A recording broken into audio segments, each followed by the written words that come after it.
Puma, what's up? All right.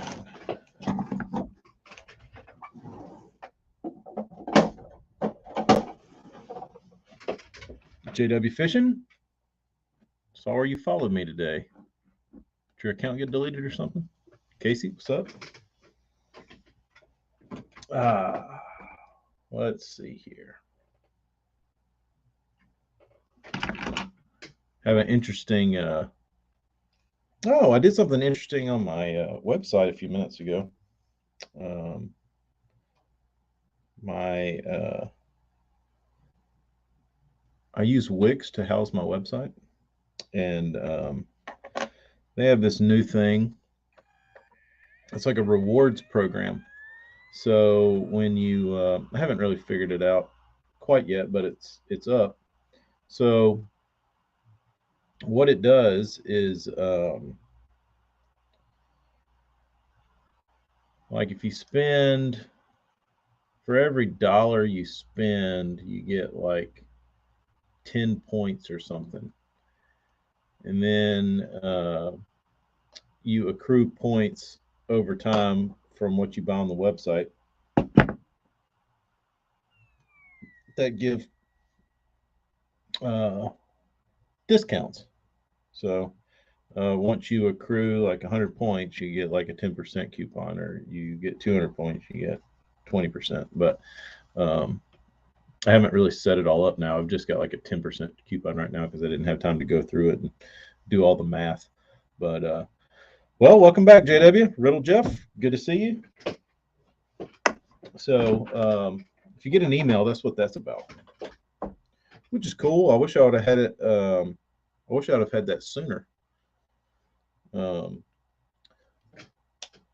but with that being said, I'm trying to make room for new stuff, new room in the shop, new room in the shelf space. So I've put all the shirts and hats on sale for 20% off. And I ran a sale on these. I'm running a sale on these.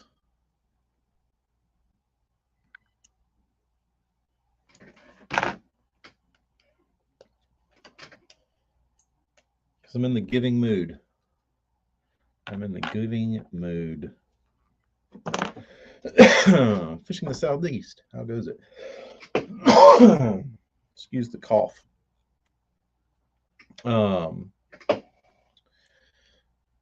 But what I've done,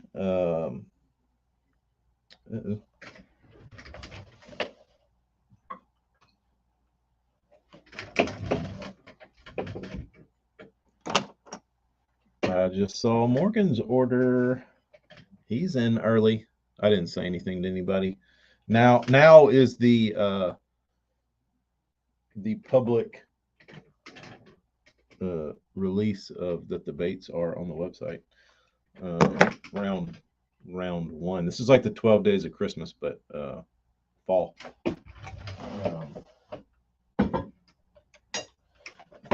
The 12 days of Thanksgiving.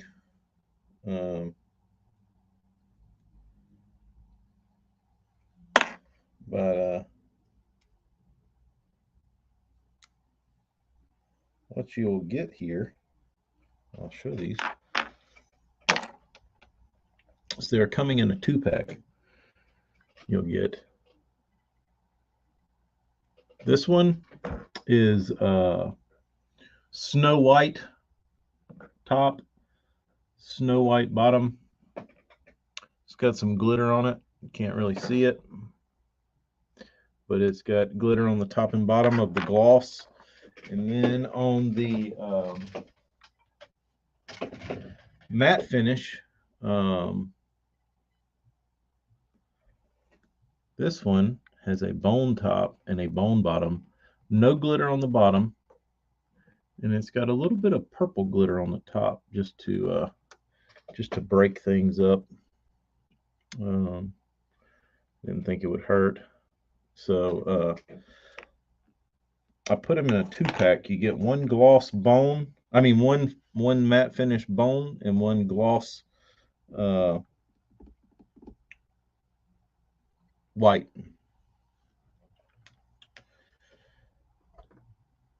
It is, Morgan. It is. That's I've got a lot of them. So uh he made me a bunch. So the more he makes, the better for everybody. I can pass on the deals. But they won't come with hooks.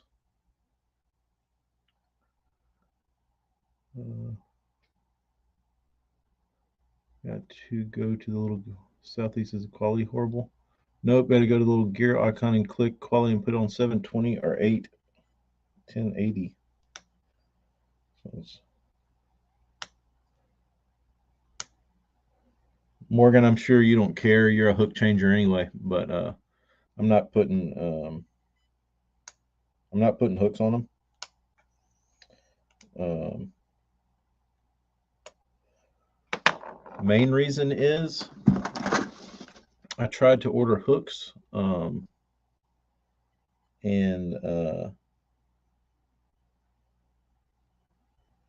like use my wholesale thing, and the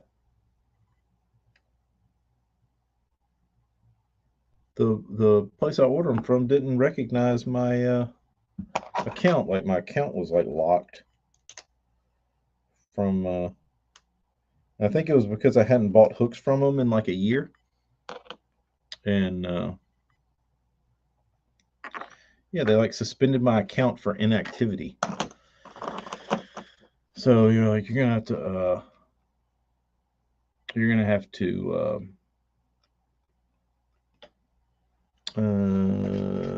looks bad for you. Yeah, I'm getting a one.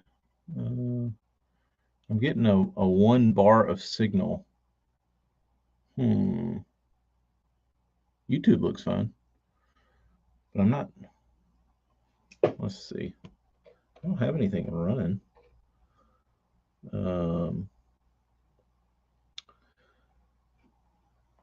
Thomas, it's never ending, dude. Like there's always something going on over here. Like I've got a hardwire. Like I'm not using Wi-Fi, so I don't know what causes the internet here to get bogged down, but it could be my dad. As long as they come with split rings, I'm good. Split rings are what I'm in need of. I used to get them from Brian. Keep hoping the new dude will get the same ones, but I haven't seen them yet. Yeah, I don't know. Thomas is odd. Like I don't have anything running on my computer. There's literally, I disconnect my Wi-Fi on my phone, so it's not pulling anything. There's probably one more computer on the Wi-Fi and another cell phone, but that shouldn't be enough to like slow everything down. So I don't know. And we're running like I'm paying for like business class internet, so it should be pretty.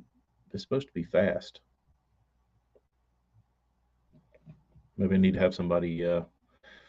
Maybe I need to have somebody come out here and look at it because this is bull malarkey. Morgan, maybe I need to be the supplier for good split rings.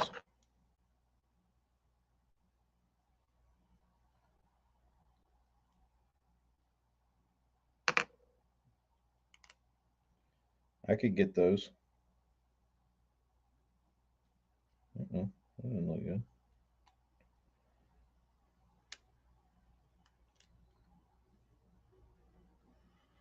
They're glossy. Who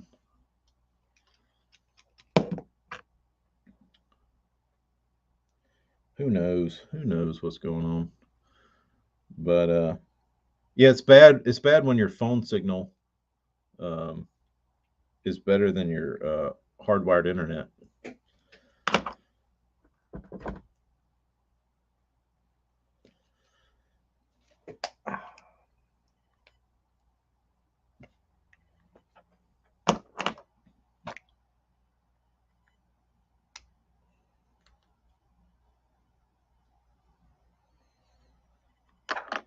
Another glossy.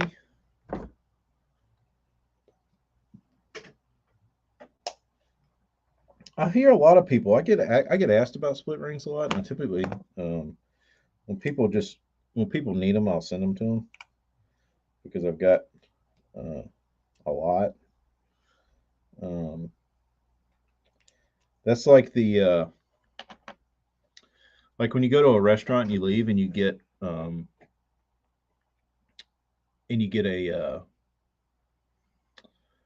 Marty. I was actually talking to the StreamYard people about that. I had this long like customer service. Their customer service is really good about doing a speed test, and they were pretty much telling me that my it's an ISP thing. So I don't know.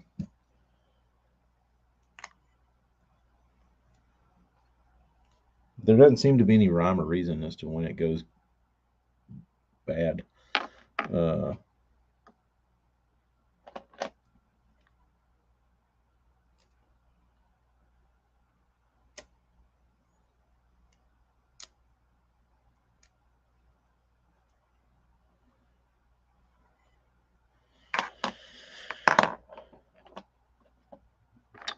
But what was I going to say?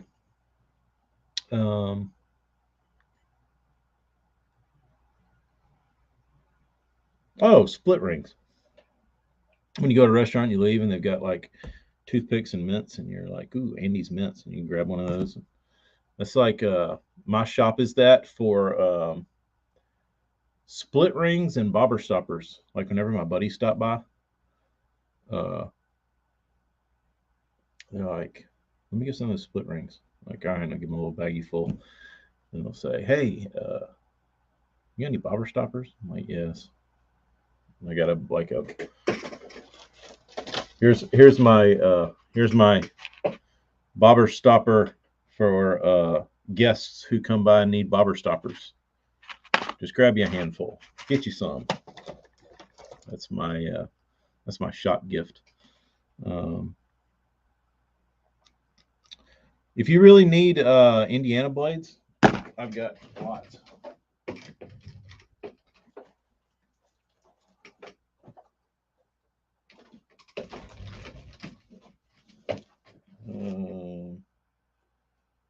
Here's 1,000. Here's 1,000 gold Colorado number 3s, more than I'll ever use.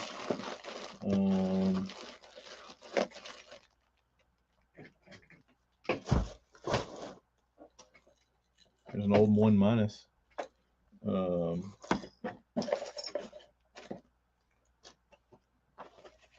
But I mean, how many of these you need? I've got lots. I'll cut you a hell of a deal.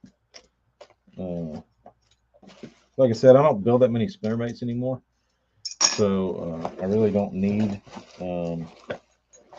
3,000 gold Indiana blades.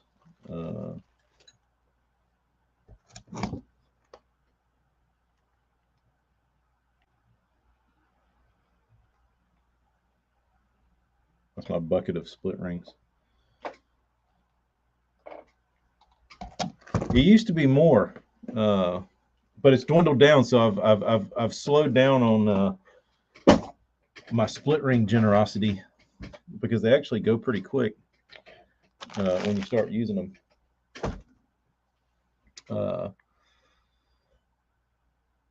So I started to limit my quantities, but I need to. I started with about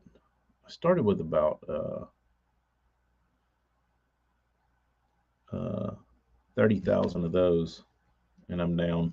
So I gotta reorder.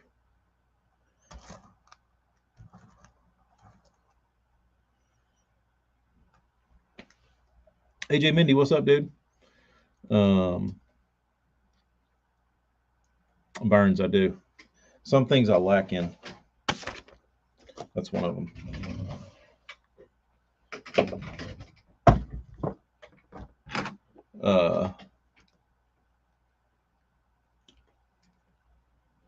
Yeah, the small walker is the baby buffalo.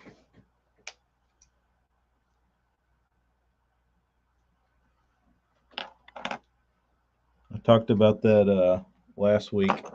I was about to get on here. I was about to get on here, and I was on Instagram, and I was like, oh, I gotta name this bait. And right before I got on, there was an ad on Instagram that said, which buffalo is better? They had a brown one and they had a white one. And the white one looked almost identical to this bait I'm holding up. Like it had like purples and blues, and it was like the base of it was white. And I was like, well, hell, that's my damn bait. What a great name. Um, so, but that would be something good to add to the website that I wouldn't have to touch as much. Is just get correct, Marty. Correct. You don't like it? I mean, it kind of looks like that.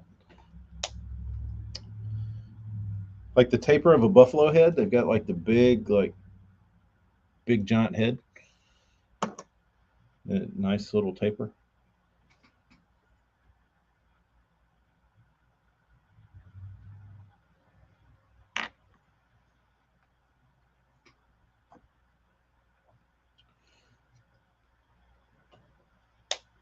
We don't have buffalo here either.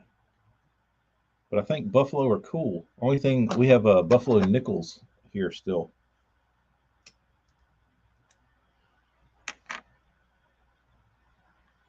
How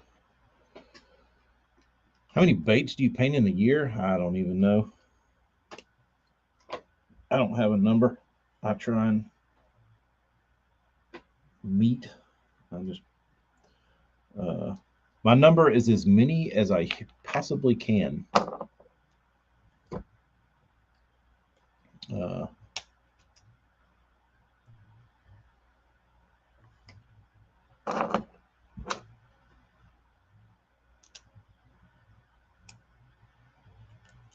no, it's not a bison Burns. This is a damn buffalo, a baby one.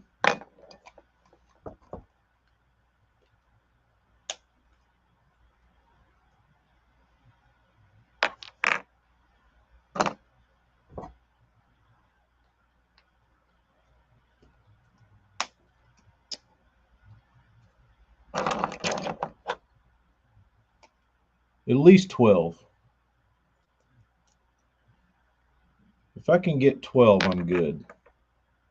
If I can get a dozen baits in, I feel like I've done something. There's another glossy. I believe true buffalo only exists in Africa. That would be interesting. No more buffalo here. We ride bison to school here. No buffalo in Nebraska. You could, Burns. That wouldn't be a bad idea because I like those for cold water.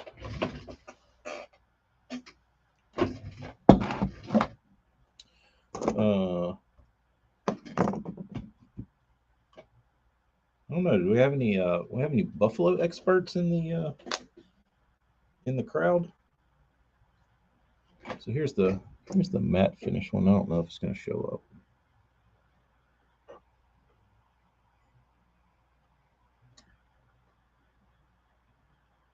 The only thing that sucks about matte finish baits is that, like, as they call it in the painting world, if you get a nib on a bait, like a piece of dust or a piece of whatever, piece of dried clear coat from your gun or just a piece of anything, on gloss clear, you can sand it and then polish it back to gloss. On matte, if you get something on the bait, it's there for life. Like you can't sand it and then polish it back matte. So it sucks, but I like to go through these things and like try and get them. If there's any little obvious nibs on them, I'll try and straighten them out before they go out. But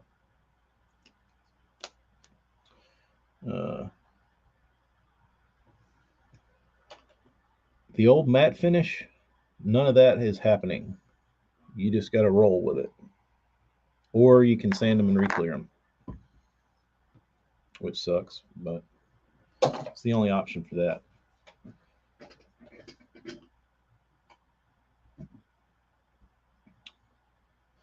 Well, that's confusing, AJ.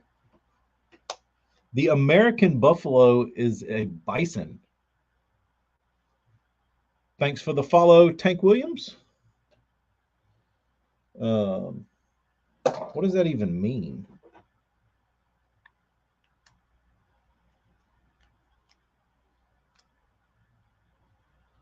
What does that even mean? Fish in the Southeast, I use I think I use a Mother's product. It's usually sitting in here somewhere.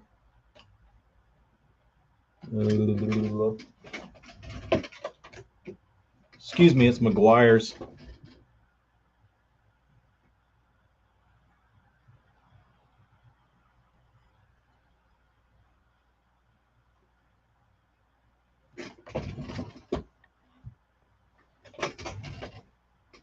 Works fine. Do bison like muffins?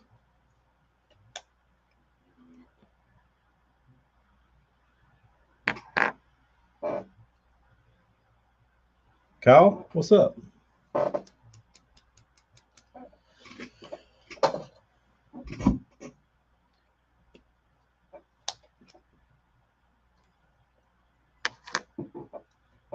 So are you telling me it means the American education system still sucks? The American buffalo is a bison. Wouldn't that make it the American bison? How does that even work?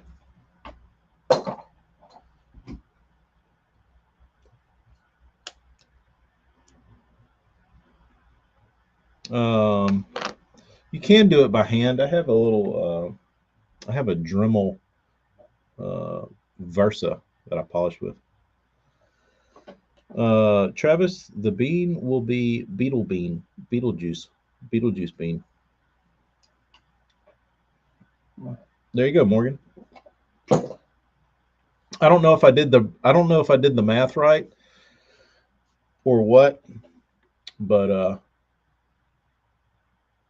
I might get screwed on that. I'm not sure. I need to go back and look closer to it.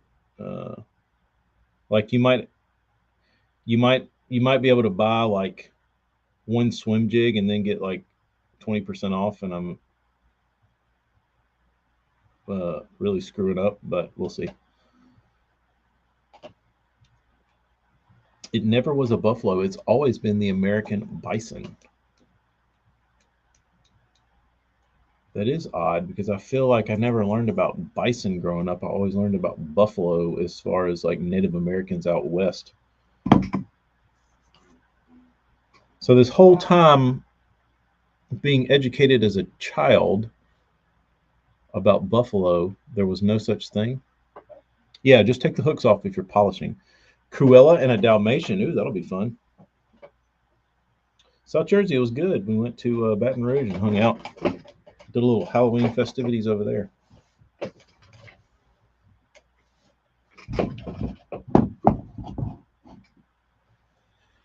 All right.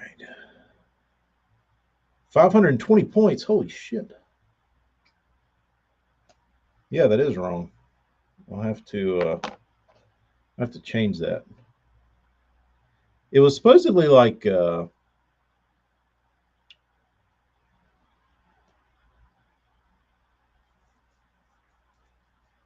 You get like 10 points for every dollar. I don't know. I got to go back and look at it. Don't rip me off if you can, Morgan, please. I just went with what they had kind of stock, and I was trying to do the math, and I was like, this doesn't seem like it makes sense.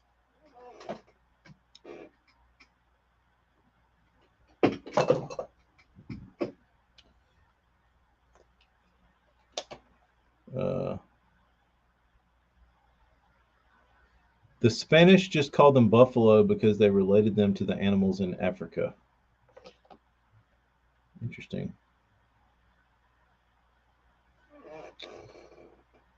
Caroline, you gonna be Cruella tonight? Don't scare too many. Don't scare too many Dalmatians. Uh-oh.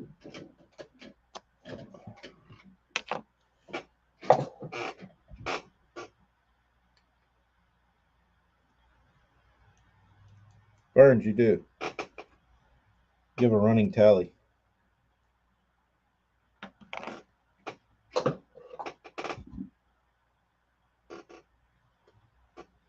Stephen Ranella's American Buffalo is a great read. AJ, who has time to read anymore?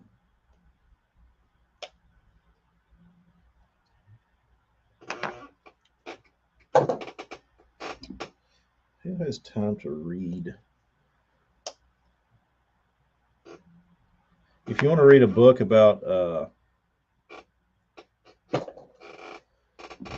last, it's really interesting. I think it's called The Last Slave Ship, but it's about the last slave ship to come to the U.S. And it came right up Mobile Bay into the Mobile Delta, and it was for a bet. The dude who owned the ship, or who bought the ship that sailed to Africa, uh, made a bet with the guy that he could get, because I think slave trading had been abolished, and this guy had a bet with some other scallywag, degenerate, wealthy trash bag, and he said, I can get slaves here. And he said, no, you can't. He said, yes, I can. Watch me.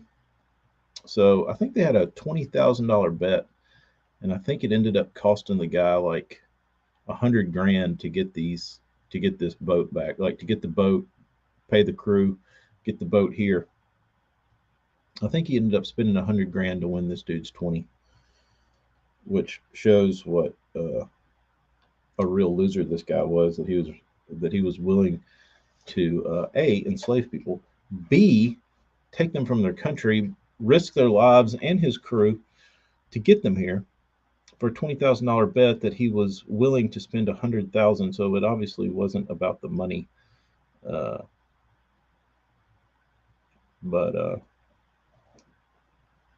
the last, I think it was called The Last Slave Ship.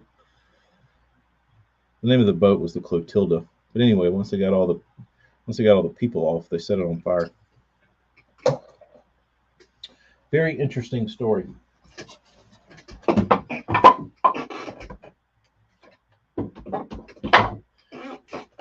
But once slavery was abolished, you were supposed to get the freed slaves were supposed to get 40 acres and a mule.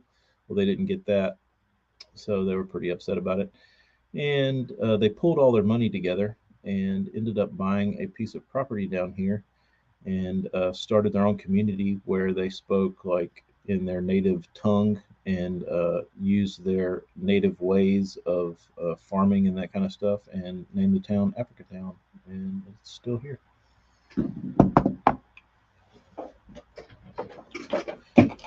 The Clotilda, yeah. So they recently found the Clotilda a couple years ago. The guy found it, he thought, uh, many years back, like 4 or 5 years ago. And I think National Geographic came and like all these news people set up and they were like, oh, you found the last slave ship, the Clotilda, it's here. And the dude, once they unearthed it and like started doing some research on it, they found that it wasn't it. So the guy was like really embarrassed that like his like claim, his like career find, when all these news outlets show up like National Geographic and all these like world news people come to like see his find, and they only find out that it's not what they thought it was. But he did end up finding it like 2 years later. um,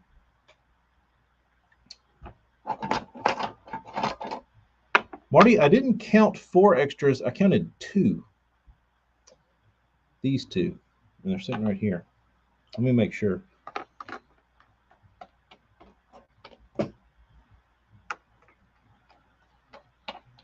Correct. uh,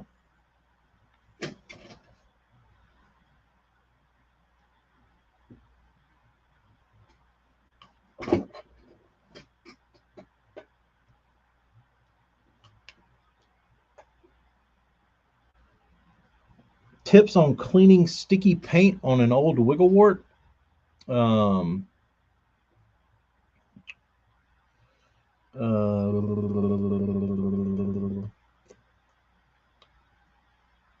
I would use. What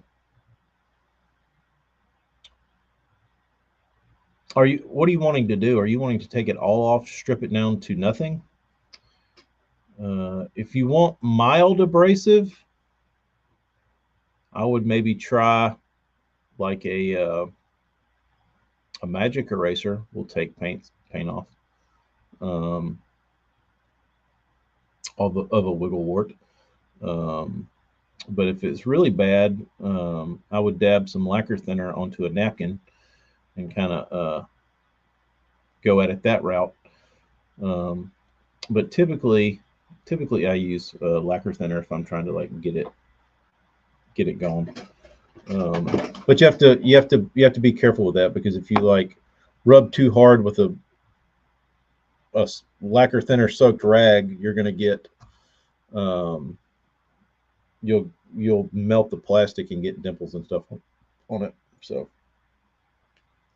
uh, which you can sand them off. It's just more of a pain.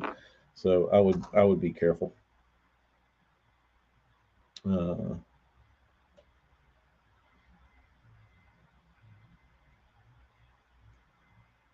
Likely YouTube chat. Slave trade. Slave trade books. Yeah, lacquer thinner will do it. It's the quick way. You just got to be a little more careful.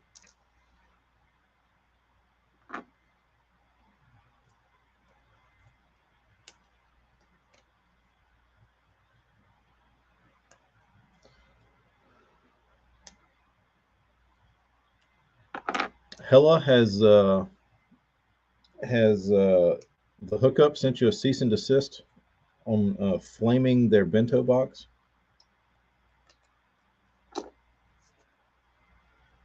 Dickie D. Oh, Dickie D. We were talking about you last week. Maybe you can answer this for me. You should be able to if you're good at your job. What is the number one selling bass lure in the United States? Hard bait and soft.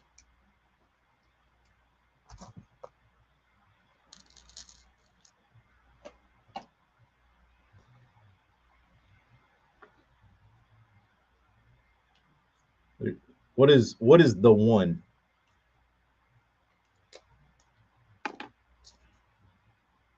Currently or all time, if you have both statistics, I would love to hear.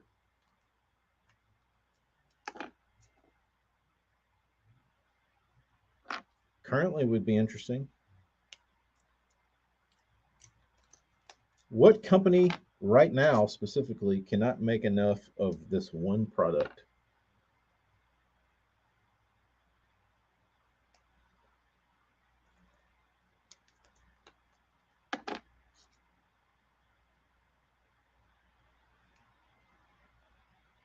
If you had to guess,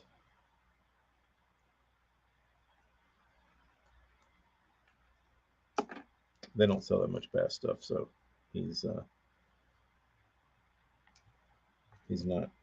of 100% certainty.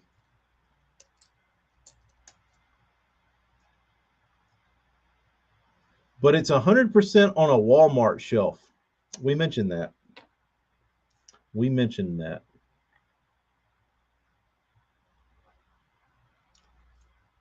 They said if it gets in Walmart, Walmart doesn't have time to fart around with stuff that doesn't move. So it's got to be in a Walmart.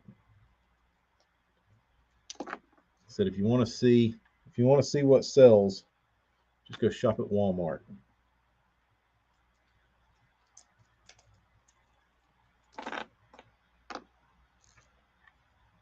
Rattle trap and a Senko. Senko and chatterbait could be.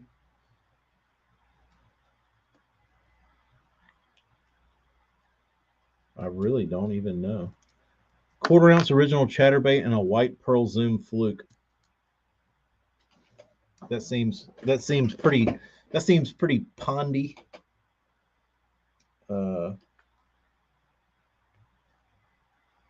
Forgot about the zoom fluke. Senko sounds good, but no. Too expensive.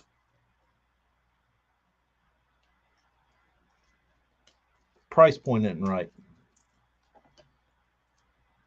It's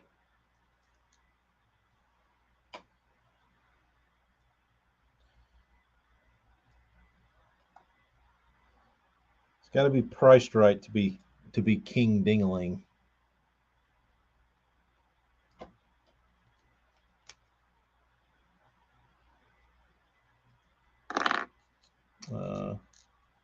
They don't last long enough. There you go.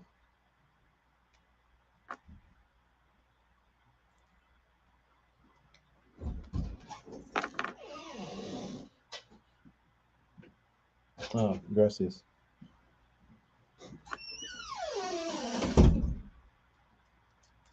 Beard just fixed my grill thing.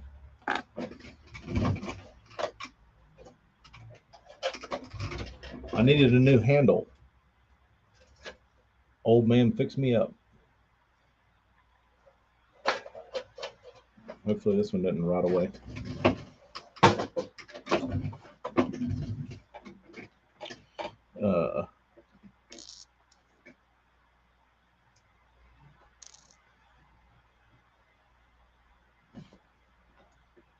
What's that?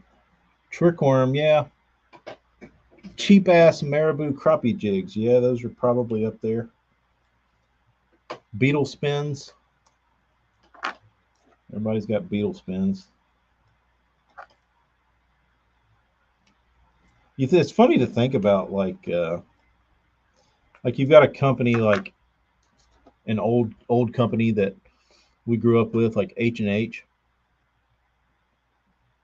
and like nobody, like when you say the word H&H, people aren't like, whoa, H&H. But dude, they have got to be monsters in the sales world. Like they're not fashionable, and they're not trendy, and they're not all this and that. But the stuff they sell, like, moves in tonnage. Rooster tail? Yeah. There's not a Walmart, and back in the day, Kmart, that didn't have a green pumpkin zoom lizard. That's correct.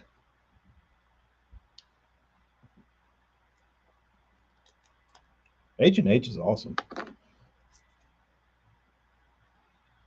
But I think that's because I'm from the South. Like, H&H has always been like a Southern brand.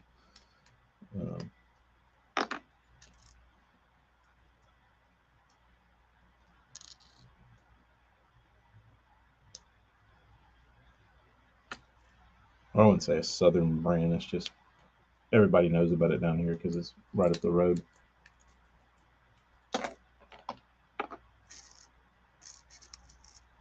Lots of Cacajos. Another brand that's kind of sneaky that I like a lot from over that way, Mr. Twister. Mr. Twister makes some pretty cool stuff.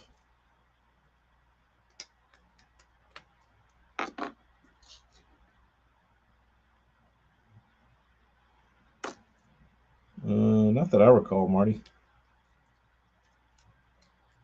Too fancy for their blood.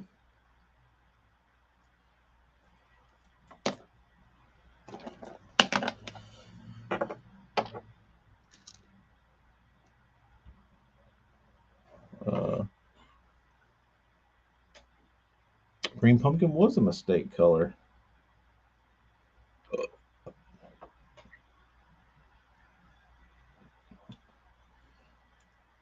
Morgan, here's an interesting thing about the Northland Tackle Company is I don't know if they still make it, but they used to make a spinnerbait with like this crinkle cut skirt, and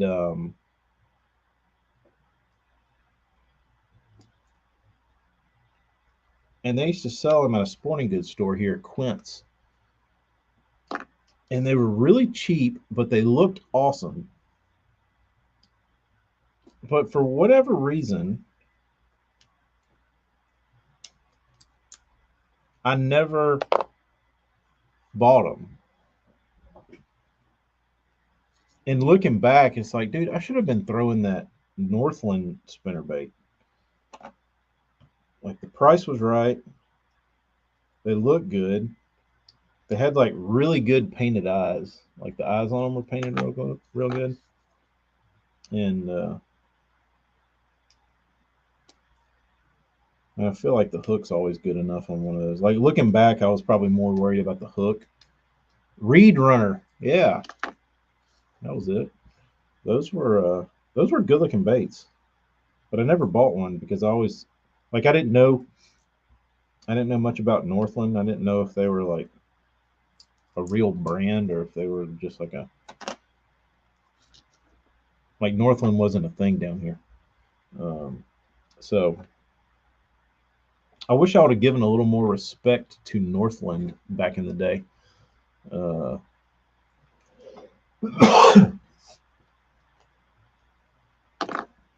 Anybody ever throw those? Callan's Grub, yeah. I think Callan's is in Walmart. It used to be.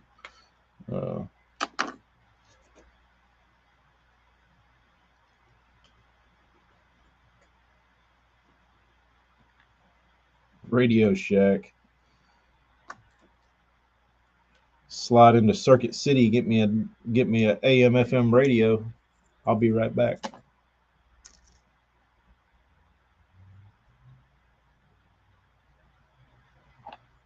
No more of those places. Circuit City, Radio Shack was really fun. Go get you a CB radio and some weird electrical parts. I bought some Northland buzz baits up there just because I like the bright orange tip on the blades I saw. I haven't thrown them out. The Reed Runners were okay. I feel like they should have been pretty decent, especially for like my age. They would have been great.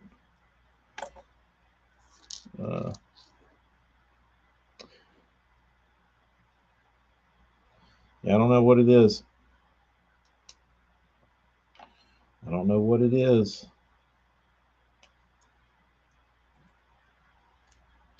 I used to swim a brown and orange jig back in the day, like really early in the year, in like February.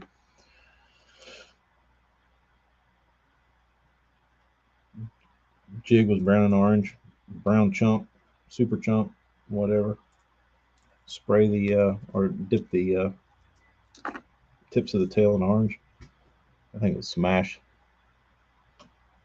The Callan's Grub is the best swim jig trailer ever for clear water. Just their regular grub or the scrub? I used to throw the scrub a lot. That was a weird grub. And then it just started looking weird to me.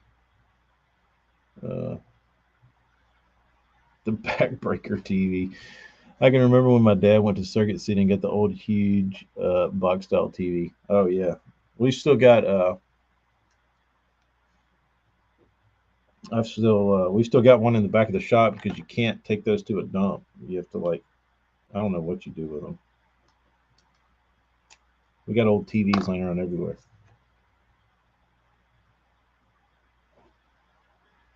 Oh, it was not. Dickie D was wrong. It was not the quarter ounce chatterbait. It was the 3/8 original. And the number blows me away how many they've sold.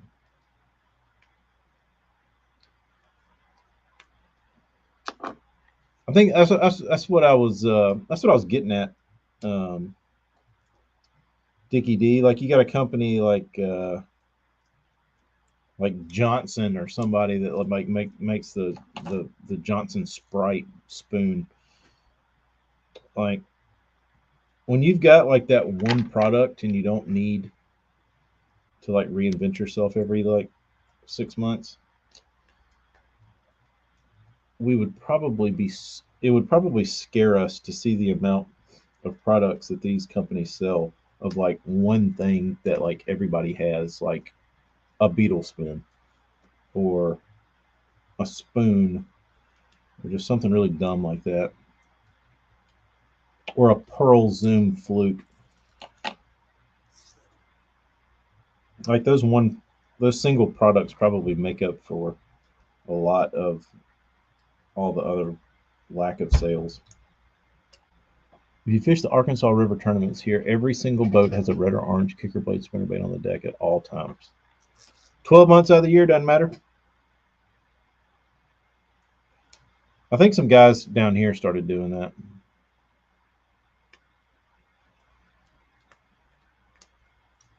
They finally realized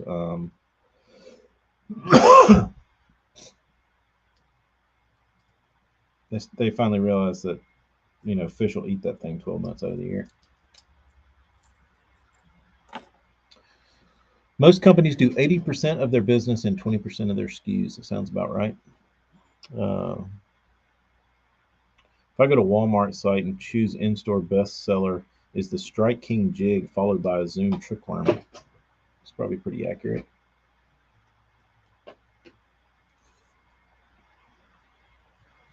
That's probably pretty accurate.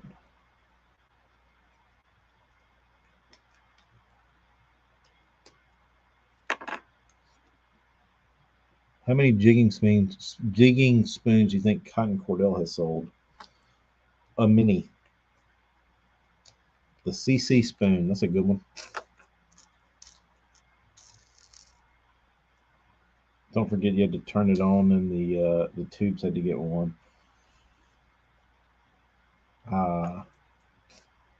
Sneaky spring pattern alert. Here comes Casey. The Angler Asset Blade, the Prophet, is bomb. Follow-up bait is a swim bait in the spring. There you go.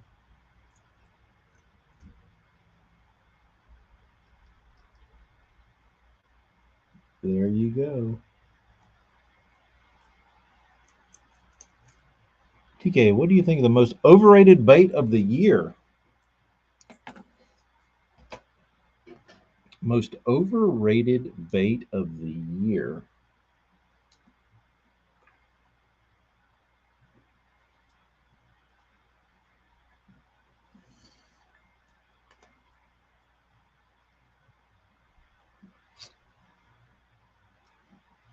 I don't want to say this.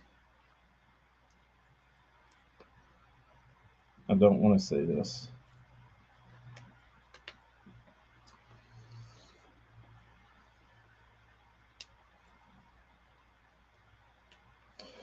Jackhammer. Bring on the hate. Bring on the disgust. Bring it on. Flame me. Warm me. Warm me with your flames.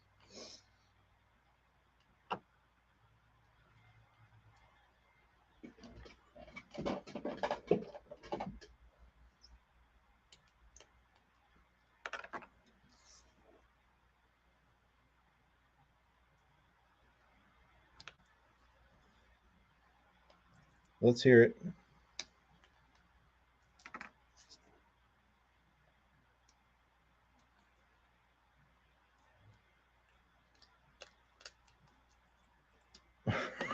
You knew it was coming. I don't know if everybody's been living under a damn rock, but it's not that damn hard to get a chatterbait to hunt or get one with a good hook. So eat a dick, uh, jackhammer people. It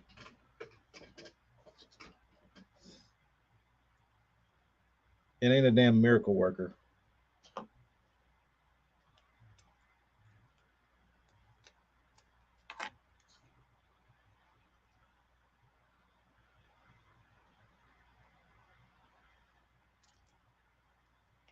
Maybe off the shelf, yeah, it's the best option for that.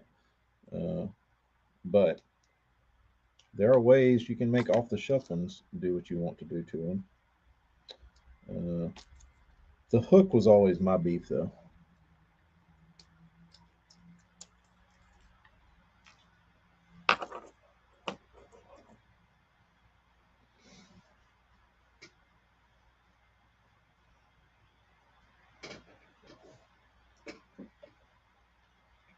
Dickie D, I knew you would. I know you're a damn jackhammer fanboy.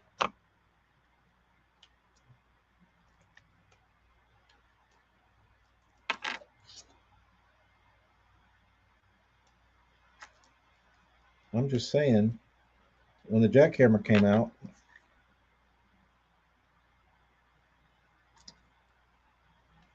I had baits that did the same thing.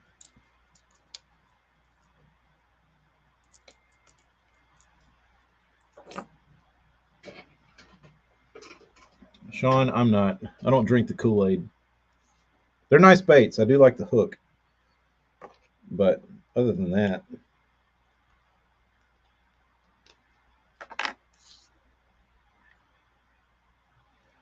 well, we said overrated. It's not a nice bait. It's a very nice bait, and it does what it is supposed to. Um,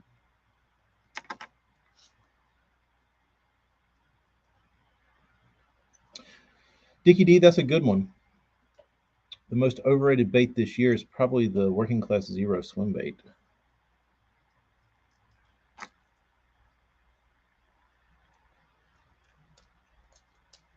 Uh, Best chatterbait is a local one a guy can't sell to Z-Man. Uh, yeah. What do I throw instead? Um,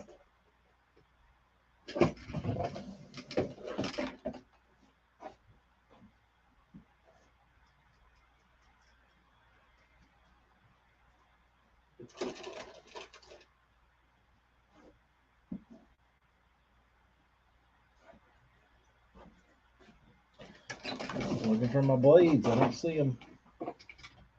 I used to make one. Uh,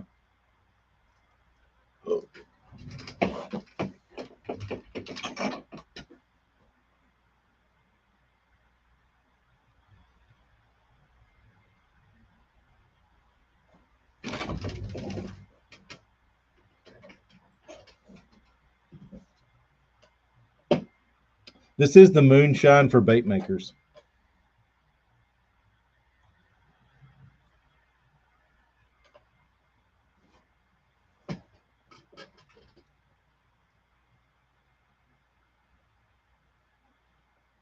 Dickie D said, we sold a lot less bags of Zoom than I thought, but the fluke does outnumber the trick worm almost 2 to 1. There you go. You got to think like a noob. You got to think like a beginner.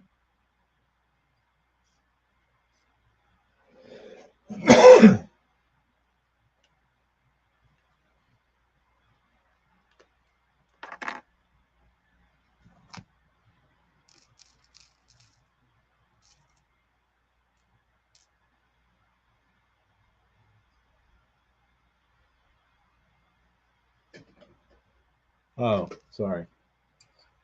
This is the second iteration of the one I throw. The first one had no.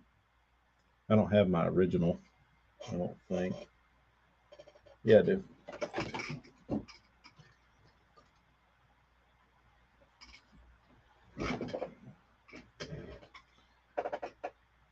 This is the original. I'll keep the blade covered up, but I did do some things differently on here just for. If you notice that right behind the eye here, I put a little rubber band so there would never be any chance of this sneaking through that crack. I don't know if it's ever happened to anybody, but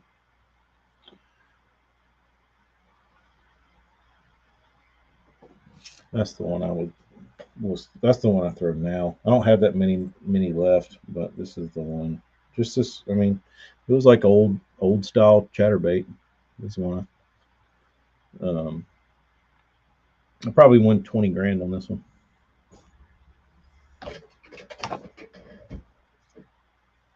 Back in the day.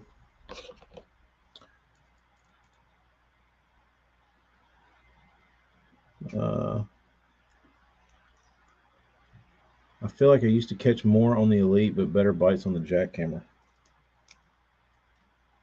That's interesting.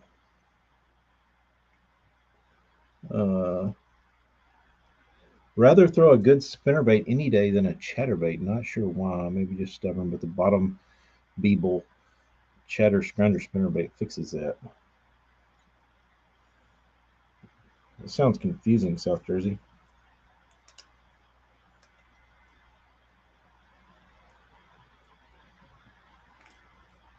It didn't take me long to like once the original chatterbait came out and I threw it and the hook was so shitty. I was like, man, I gotta build it. I gotta make this better. So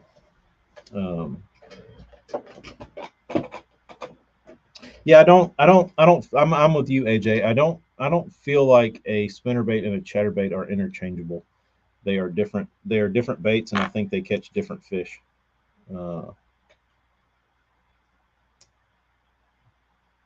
Dickie D says that spinnerbait is better when they are spawning. A chatterbait is better pre and post spawn. You see that?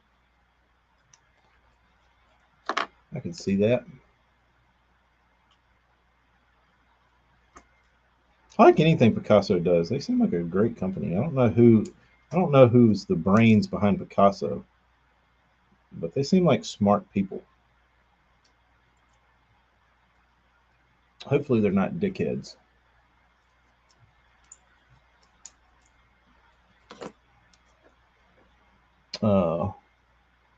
It's a spinnerbait with a scrounger blade on the front that makes the spinnerbait chatter back and forth and makes a like ticking noise. I don't know that I want my spinnerbait to chatterbait.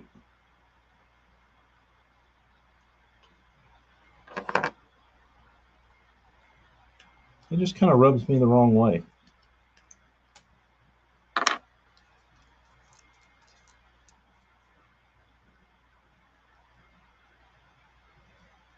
VNM had a good one. When you change the snap out the right one, it would hunt like crazy. Yeah, that certainly makes a difference.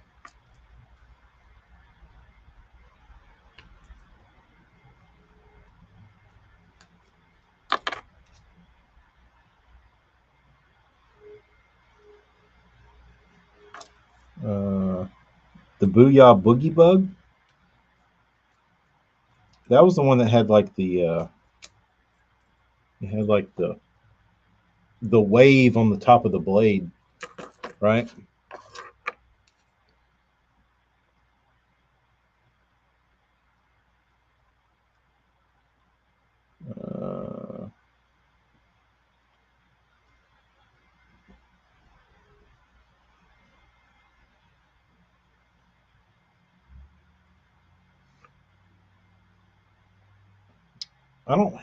I have one mag draft, and I don't know what. It's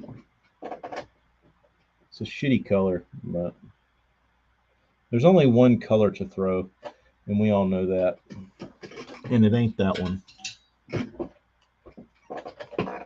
Epic E, what's going on? We're talking about most overrated bait of the year, which mine wasn't present year, but a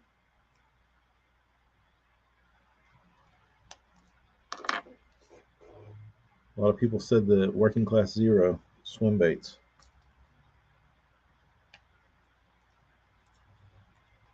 I'm trying to think like what's really out there that's overrated besides the jackhammer.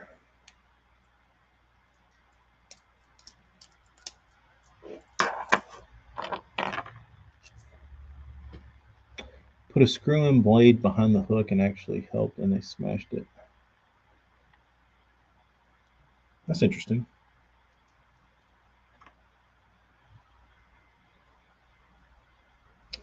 The Beeble, I haven't caught a fish under 3. That's interesting.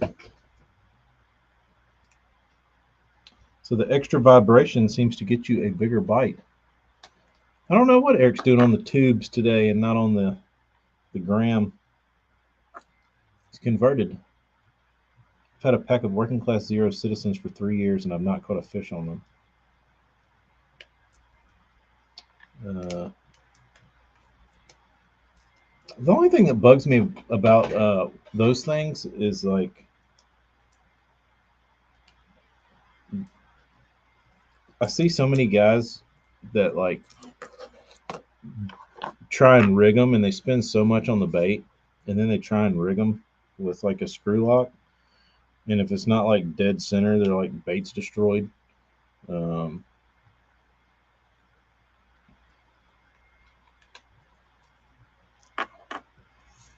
I feel kind of bad in that sense that like the bait's so touchy and it's so expensive that like you could seemingly ruin the bait without having ever fished it just trying to rig it.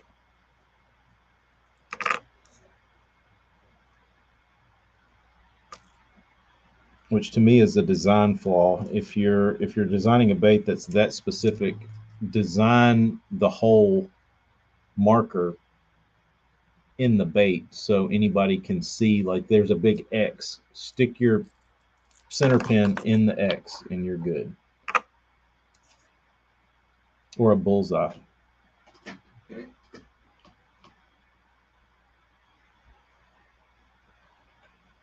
Megabass jerk baits are overrated. They break easy and the hooks are trash. Rayburn's hurting right now. 14 pounds won Saturday's derb. Eee. Is it typically terrible this time of year or no?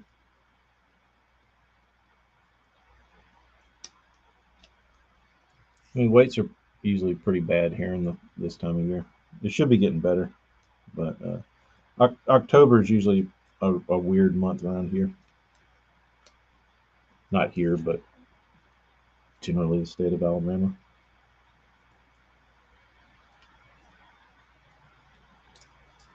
All right, a few more.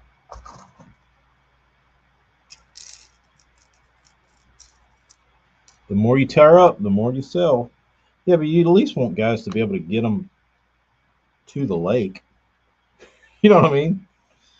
Like I've seen tons of posts where guys don't even get their baits out of the house without having to mend it back together to try and like salvage the bait.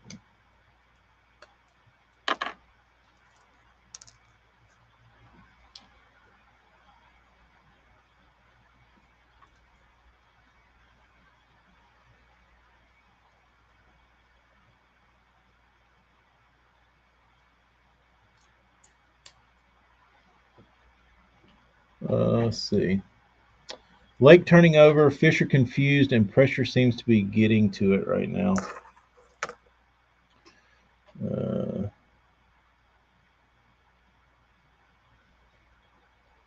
Someone will always figure out the 20 sack. That's right. It's not the only jerk they will bite, no doubt, but I still gonna tie it on first.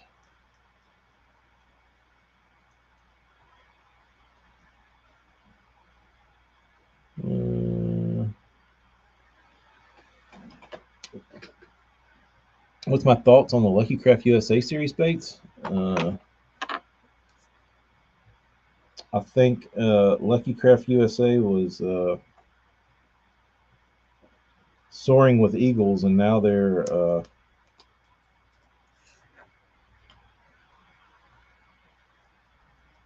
crawling around in the sewer with Strike King and everybody else trying to sell $6 baits.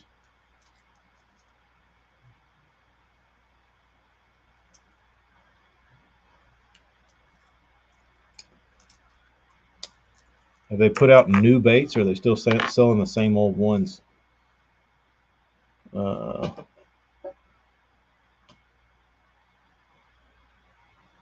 Key is to reel it slow, pause occasionally, and put a quick hitch in your reel canis every so often.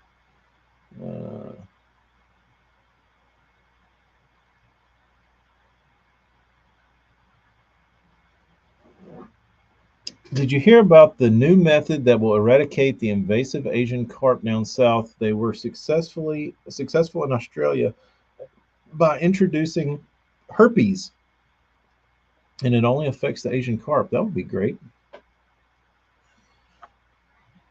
Hopefully, hopefully they can herp them carp up and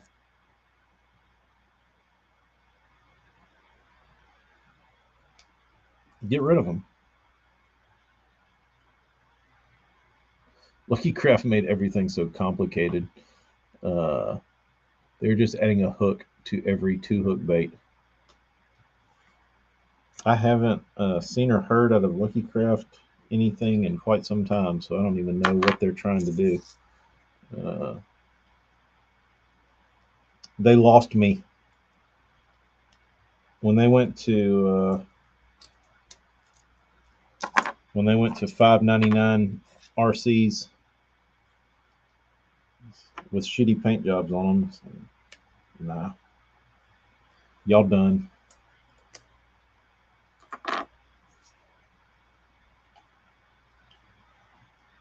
Y'all done.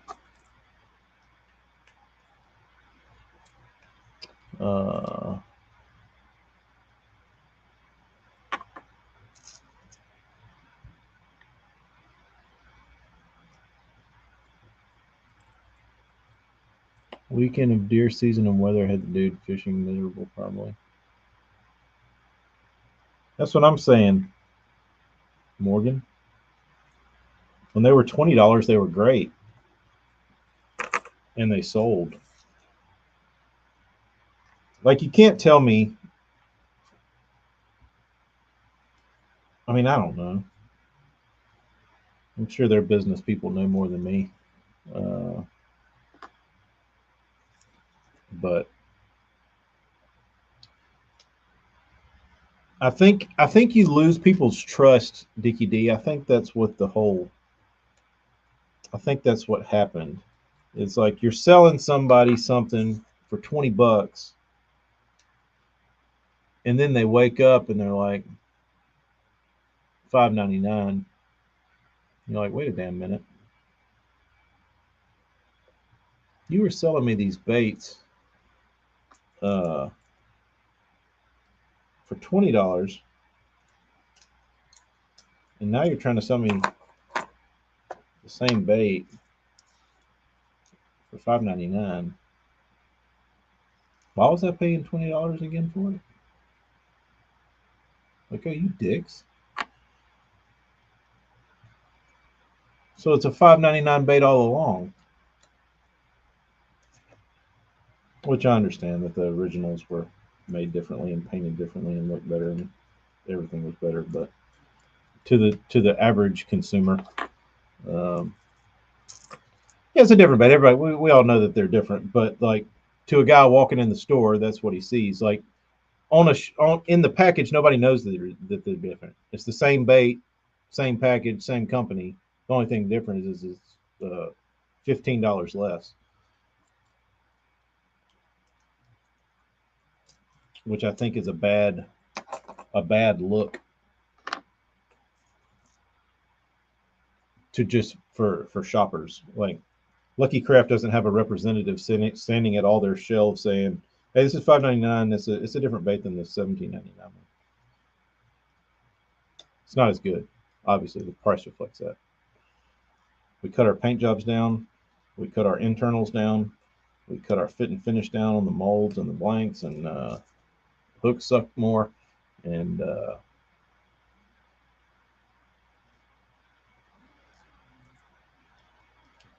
like it's still being sold as the same product, right? Just a cheap version.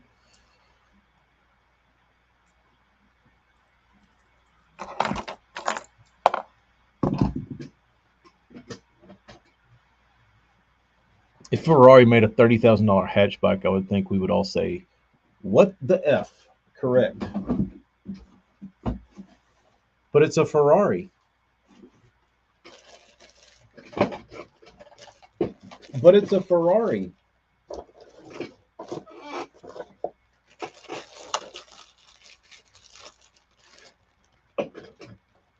Um, Sean, I think you're going to get that in 2023.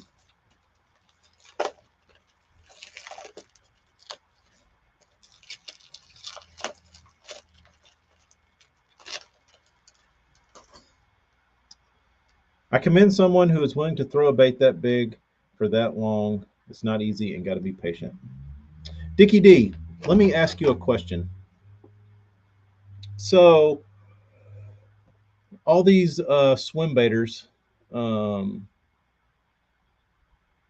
down in South Florida, wherever, South Florida, I'll pick on, but all these guys want to swim bait in South Florida. If you took all their swim baits away, say they're working class zero citizens or whatever, and you replaced them with a 14-inch June bug ribbon tailed worm, or 16, whatever, 14, 16, big fatty, like a damn Cuban cigar. And they threw that 14, 16-inch ribbon tail worm as much as they threw their swim baits, what would happen? They would catch more and bigger bass. Ding, ding, ding, ding, ding. So why?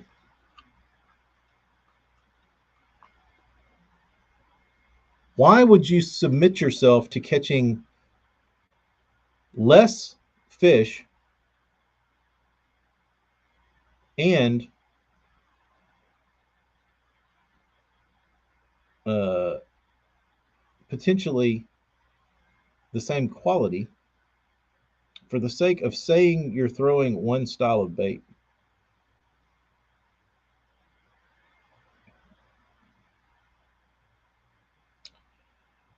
Eric, does it?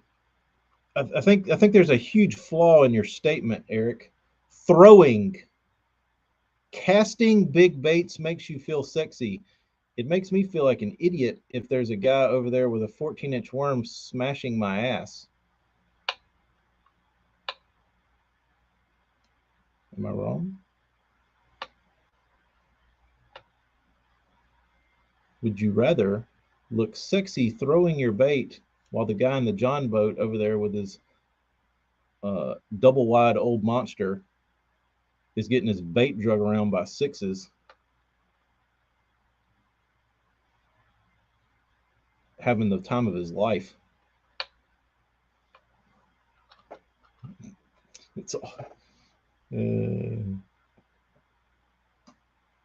that's just the nature of the game. I think you're right, Morgan. I think it's just the nature of the game.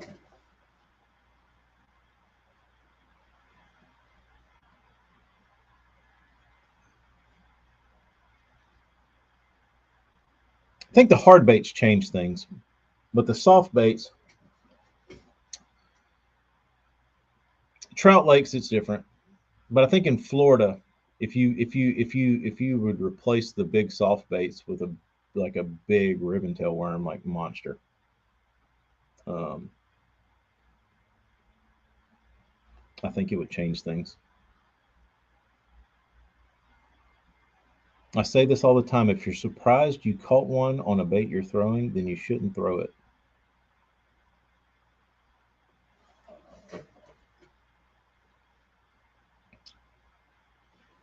How many DDs have been caught off robo worms? Probably sickening amount. Uh,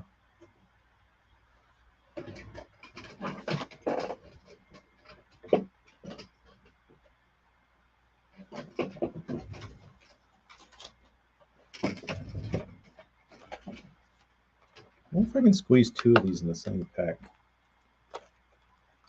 Let's see. Nope. Gonna be a onesie.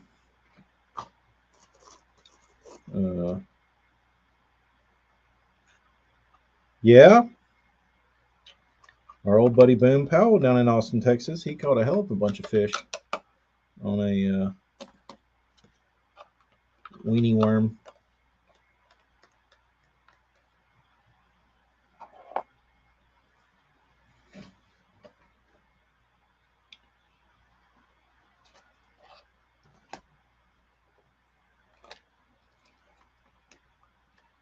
Jeremy, I might agree anywhere other than Florida.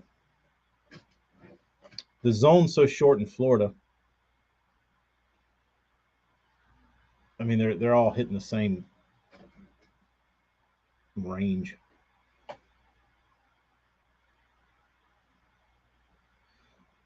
Dicky D says the other thing about our fish and our bass in Florida, they are lazy as shit and they don't want to chase down a gizzard shad. They love to eat little shad and bluegills.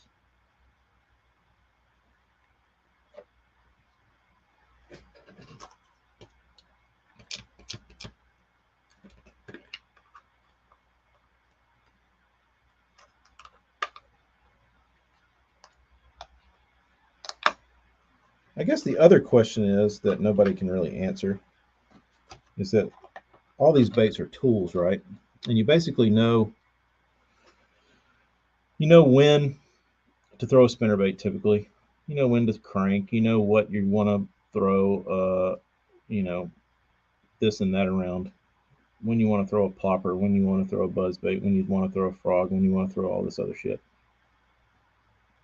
Nobody really knows when or why of swim baiting. Like I don't think there's been any definitive proof as to when would be a good time for a fish to be more likely to eat this than not. So I think you just have to lob it around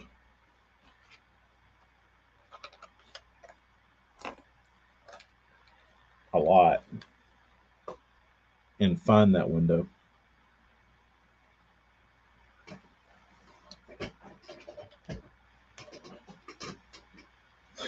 You can drive a screw into a 2x4 with a hammer, but I wouldn't. Jeremy said where he lived in Florida, the bass weren't lazy in any way, shape, or form. Jeremy, you must have had some sort of different Florida fish. Where did you live in Florida?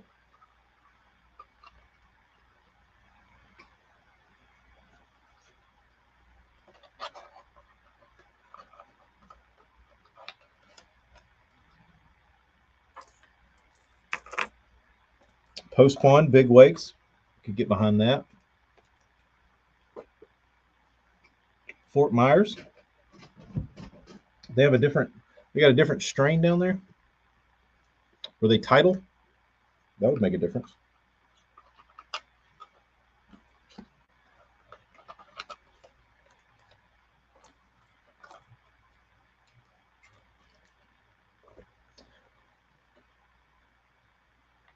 But I guess the main thing is just forage when you think a fish is eating something bigger than average. Hello, my sweet.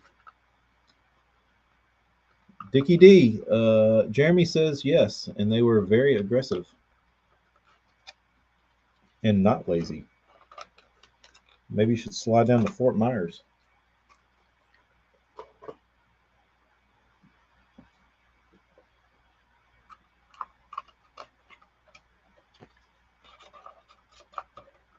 That's the one window that's consistent. I could see that. I could see that.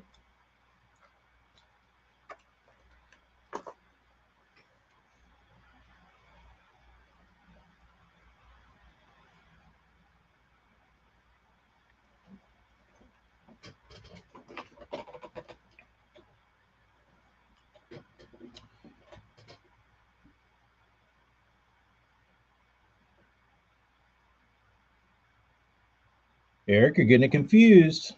We're not comparing 16-inch worms to a 10-inch glide bait. We're comparing a 16-inch worm to a working class zero soft bait or any other big soft bait you want to throw in Florida.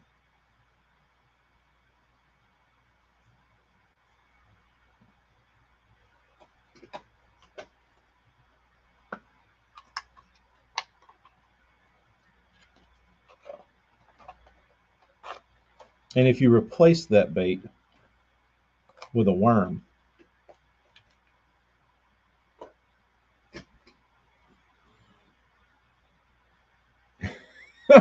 wait, a bass can be aggressive and lazy at the same time.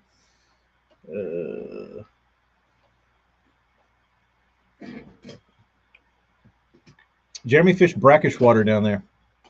I will say, by nature, a brackish fish is a little more aggressive, probably, than a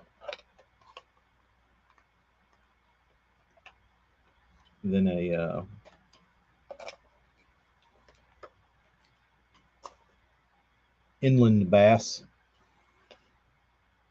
Dickie D says fish here are very opportunistic, but they ain't coming 30 feet for your bait unless it's a shiner with a balloon knotted up the line. You ever do that, Dickie D? Is shiner fishing still a thing?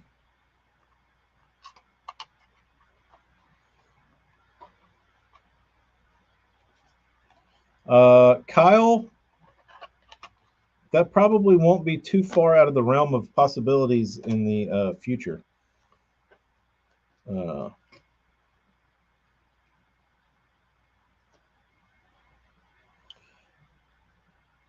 Dickie D, Kyle is talking about trolling 18-inch teasers.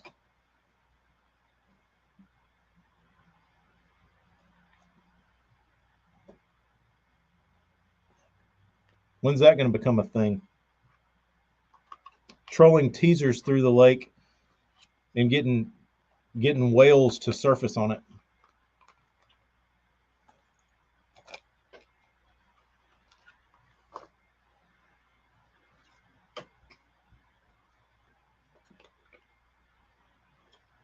Eel rigs for monster stripers. Those are cool. You can catch bass in those. Scared I won't fish artificials again. Man, it sure does look fun. Sure does look fun.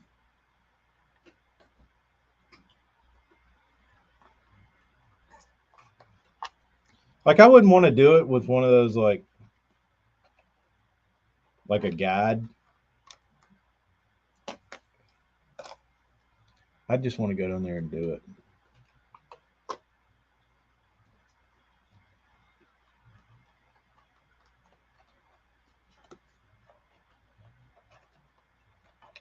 Eel rigs catch big yellowfins. Hey.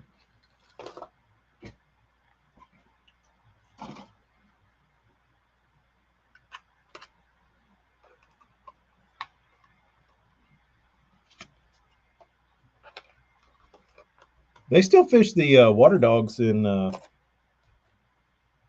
Texas a fair amount, I believe. The tackle store in Austin used to sell a bunch of those mud puppies, as they're called. But I was actually pretty surprised at that. Like I was in this bait shop shopping one day looking for old stuff, and I was in there for a while. There was like 3 or 4 people that came in there and bought water dogs while I was there.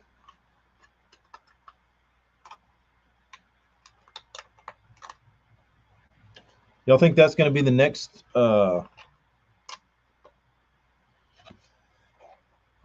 thing that's going to come around, that people are going to realize how effective it is, and they're going to combine trolling with swim baits? Because swim baiting is typically a waiting man's game, right? So how could you counter that and put the odds more in your favor than wearing your arm out and making 100 painful casts all day? What if you could cut that down, get your odds up, and start trolling?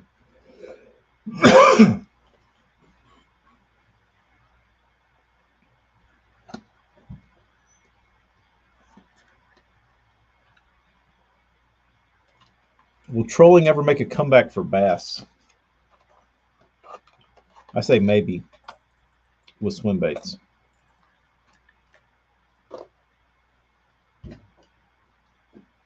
Which would be cool. They slow troll shiners here with trolling motors on low. I could see it happening in Texas. Like if you had even in like Eric, over where you fish, where there's like lots of cane piles, if you could have like a deep crank down that was like big, that you knew like all the brush you were fishing was like 10 feet of water and came up 4 feet, and you needed to get like 6 feet down. You had a big like crank down that got down to 6 feet, and you just trolled it around and hit over the top of all these brush piles. That would be interesting.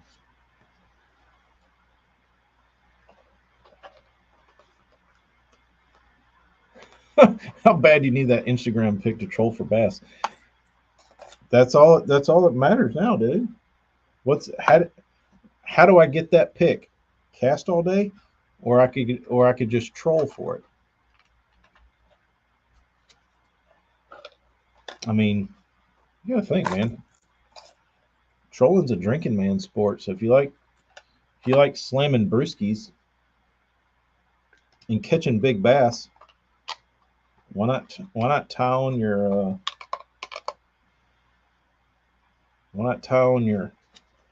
DRT Ghost and just go dragging around and see what you can drag up? Why not? Beats the hell out of casting.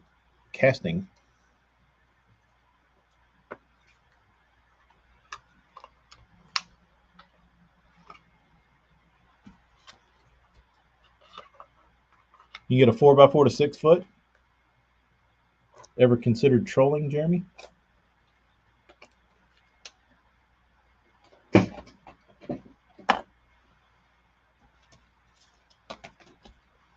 Later, Diggy D.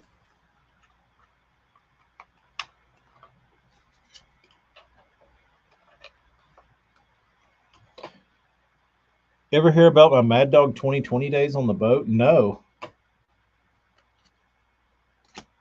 You were pounding Mad Dog on the boat in the summer? Thomas, have you lost your mind? Burns has got a Beetlejuice too?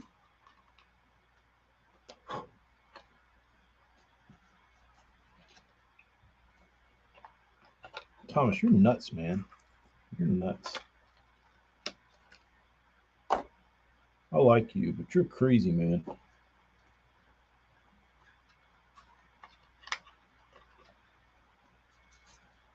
I did a lot growing up for Hybrid and caught a lot of bass. Yeah, I think it's one of those things that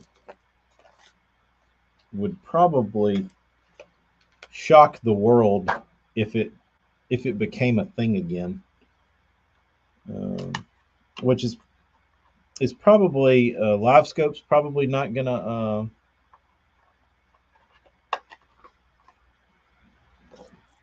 help the trolling thing, but it might if those fish get goofy.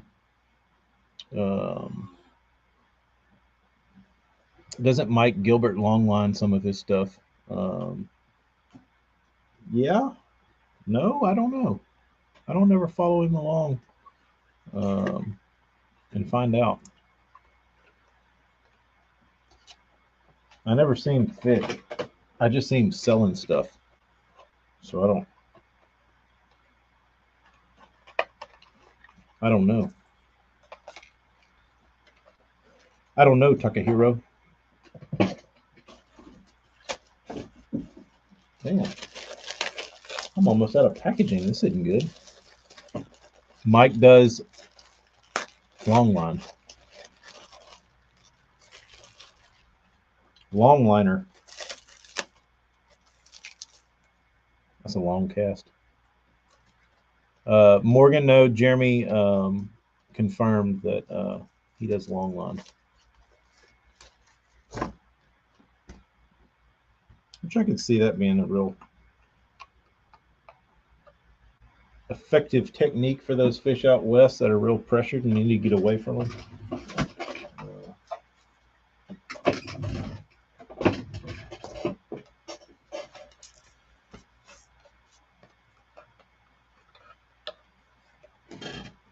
Yeah, it was real big on Douglas Lake when the Elite Series went there.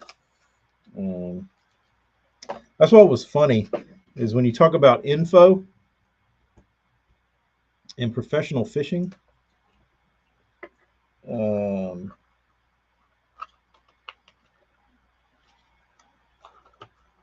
All these guys show up at Douglas Lake, and all of a sudden, longlining's a thing. And you can't tell me these dickheads had longlining in their back pocket, and they were like, "Oh, I don't know anything about this lake, but I bet longlining works here." Nobody told me this, but I'm going to try this out here.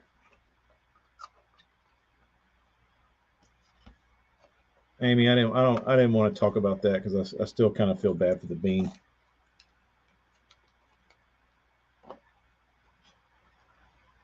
It was sad, Marty. We don't know that it was sad, but I feel guilt.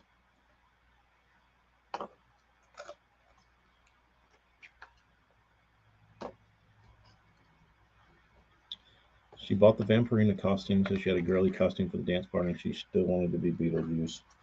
Showed up to dance. All the girls were dressed up as little girly stuff, and then I asked her how everybody liked her costume, and she said she was too spooky. Yeah, that's the tournament that got it banned.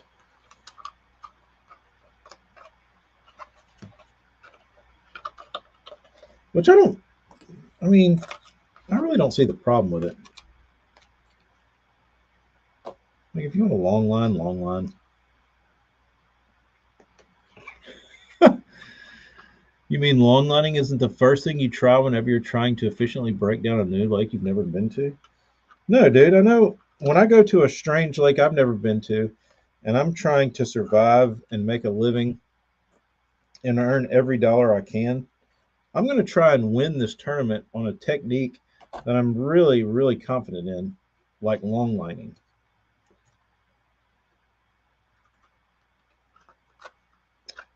That's exactly what I'm going to do.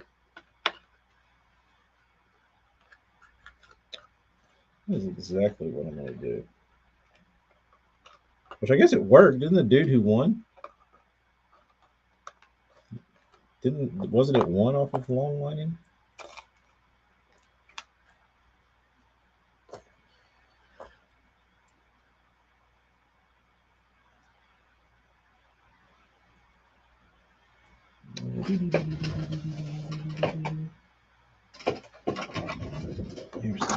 Where's my light?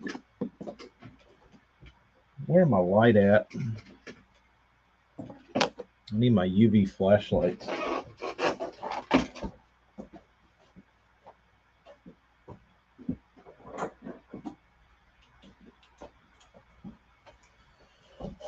Let's see here.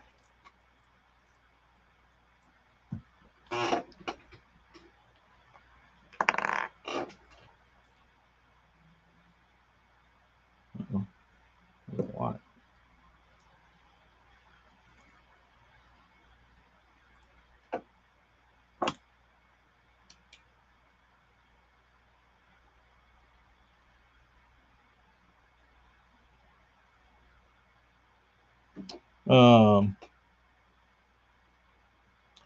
Free spooling their reel and using their trolling motor.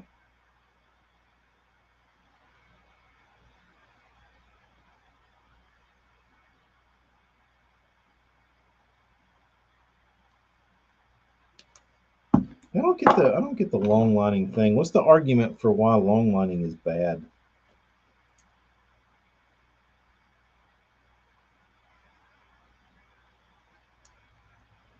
Why long line bad? Why no long line?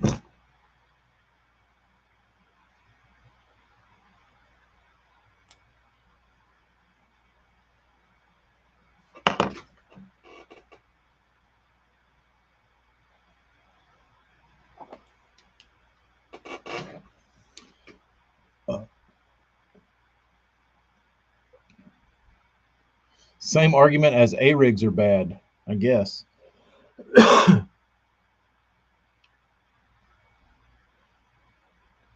reckon. I don't get it. Goodbye, my sweet. Sponsors can't make money from it. Now we're getting somewhere, AJ. Now we're talking.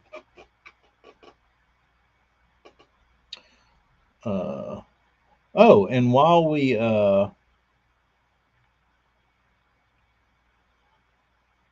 a crowd here, if you'd like to own this shirt and any other Tacklecraft designed t-shirts or hats or baits, everything on the website is 20% off right now. 20.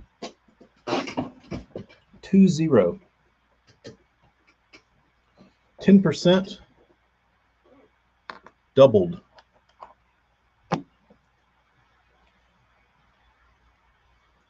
Ooh, extended range live scope, then long line with an A-rig.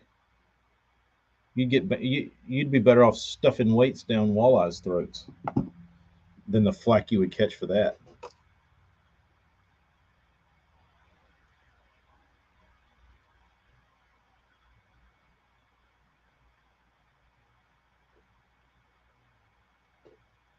All right.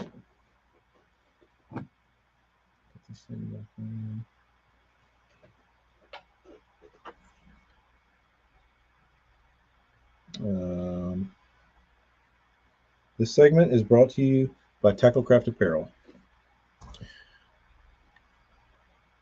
Please support your local bait painter and t-shirt designer and head on over and do some shopping.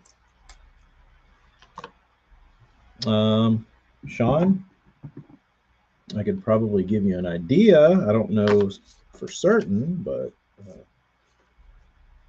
it's probably green in nature, and it doesn't swim.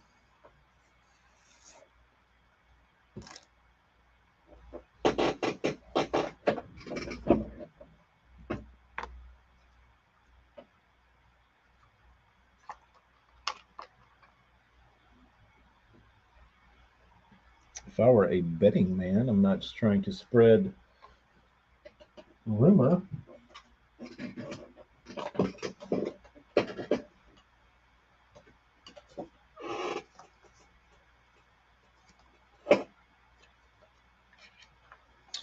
Yes, and if you think I'm a dickhead, Do Amy a favor and support her. Exactly. Thank you, Hella, for clarifying. So in the notes of your order, just write "Eat a dick, TK." This is Amy's. This is for Amy, not you. I'll be okay with that. Or for the bean, for the mouse, for Amy. Suck it, TK. Fair enough.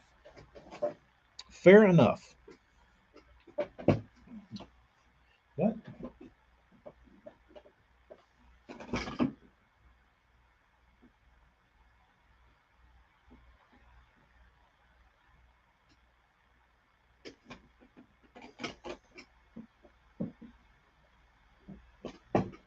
For everyone but TK. Oh.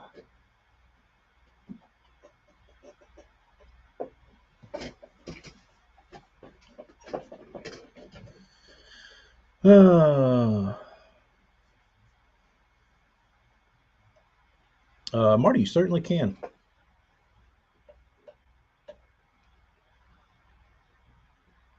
Write me up for $200 worth. I'll put them in a store.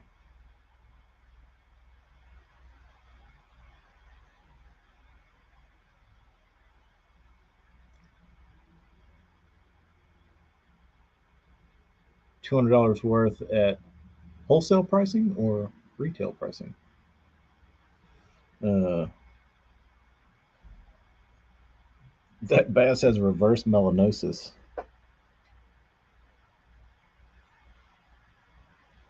Send Amy money for having to put up with me.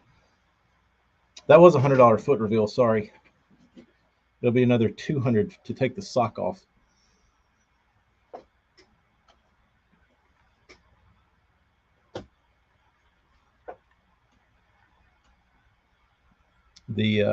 Actually, I think my grandfather gave me these socks.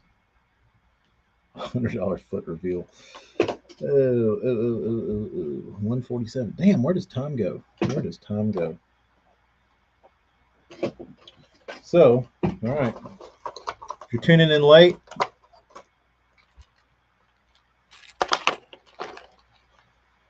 these are available as of now. Run, get them.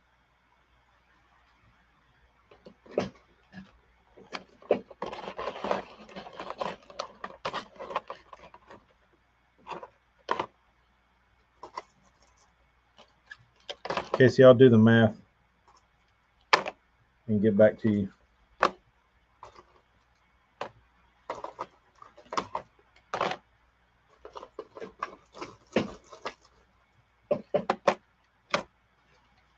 Take them to a store that sells lots of them. They are an absolute steal, and they're beautiful.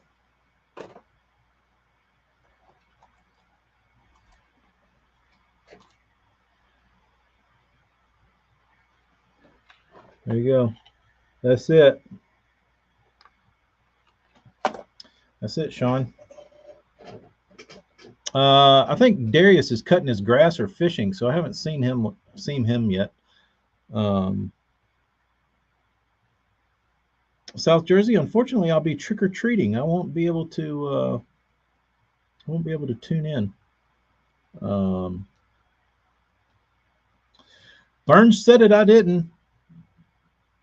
The baby buffalo drop is on. Come on, boys, get the best small walker ever made. And I don't know that I can argue that. I don't know that I can argue that. I can say, no, I won't do that. I'll get roasted. Morgan, what kind of pew-pew do you want? Isn't that what they call it on social media so they don't get blasted? So they don't get banned? Pew-pews? Pew-pew.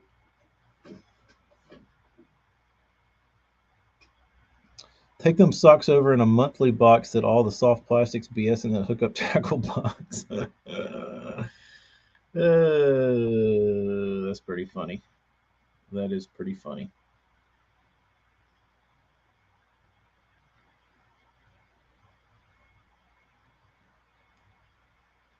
Hella, you want to do an unboxing?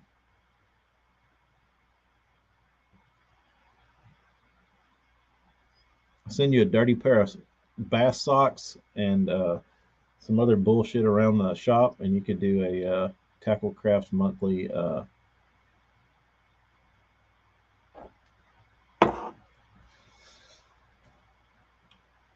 bento style box.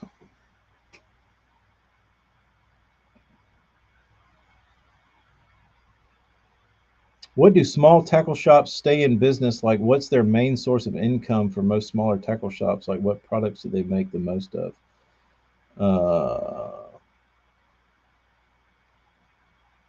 Guns. And if you're not selling guns and you're a tackle shop owner, you're a fool. Oh, I wasn't supposed to say the G word.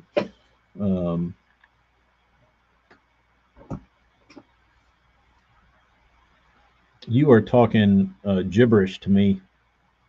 Small shops live bait. I don't see how people sell, like, make a living off live bait.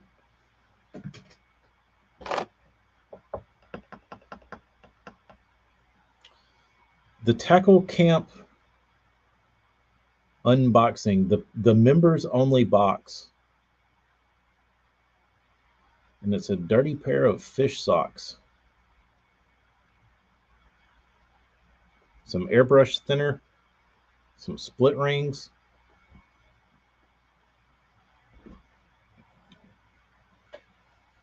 Later, Burns. Burns, the YouTubers. Burns says thank you for supporting his habit of building wood baits. No, very nice. South Jersey, my tackle store is a bow shop. There you go. Oh, I could 2 grams of barbecue gunpowder. That's what I got to ship today. All right. That's for you, AJ. Don't put it in your muffins.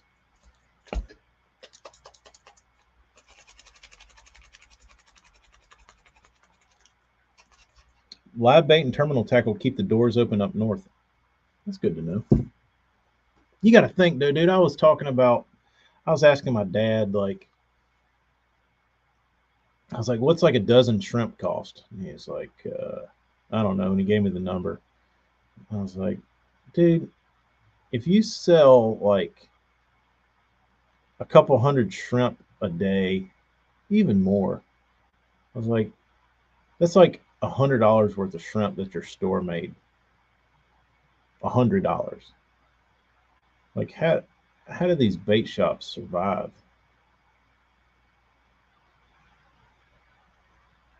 Oldest tackle shop in Chicago is closing. That's sad. Northerners are all about their live bait.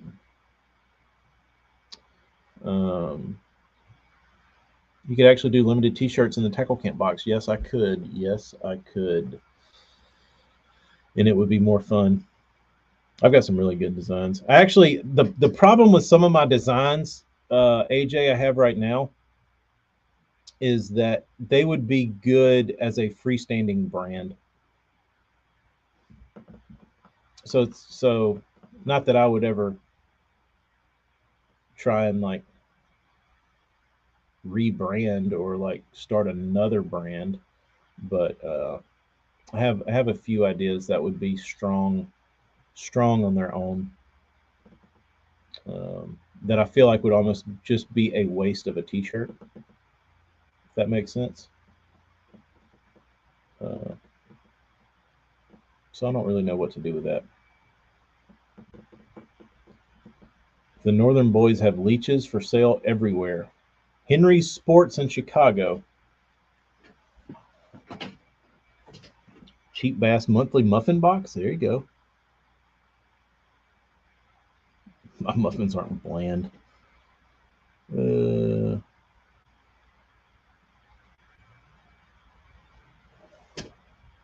We do have one local shop near the lake, and their markup is insane and very limited selection. I think live bait keeps them going. Yeah, I don't like, Daniel, if I'm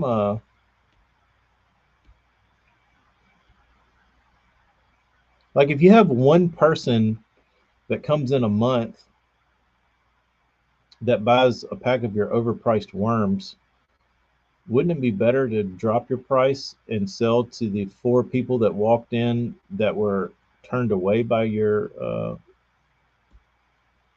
low price, like by your high priced worms, than to sell to them rather than the one?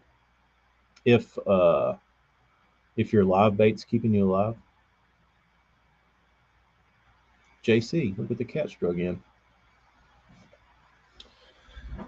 All right, dudes. I gotta go pick up pizzas in an hour. No, 2 hours. I gotta go sand some stuff. Yeah, Henry's is closing, and I would go get my parking pass there, buy some things. But everybody on that Omnia train. Jeff, how goes it? How's everyone at your home? Are gonna be trick or treating tonight?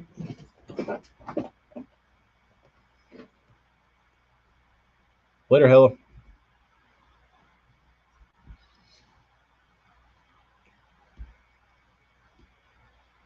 Making chili. Happy Halloween, everybody. If you're dressed real spooky, don't don't scare any little kids. Scare all those dickheads that are like uh, 11 to 15. Jeff, I certainly will. You do the same. Uh,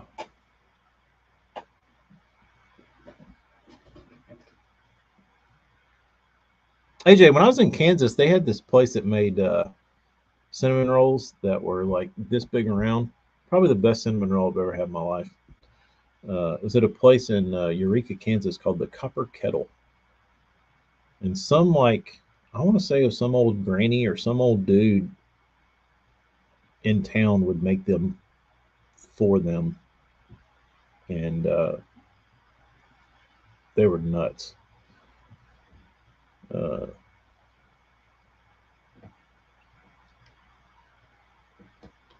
cinnamon rolls and chili is a thing. Is that like potato salad and gumbo down south?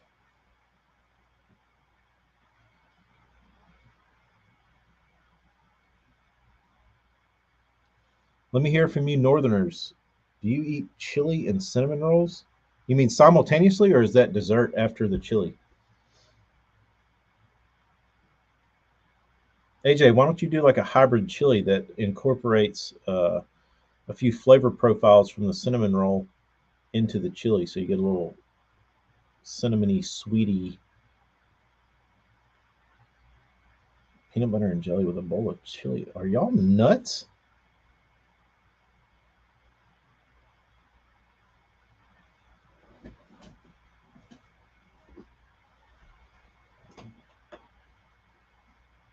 Peanut butter and jelly with a bowl of chili sounds vile.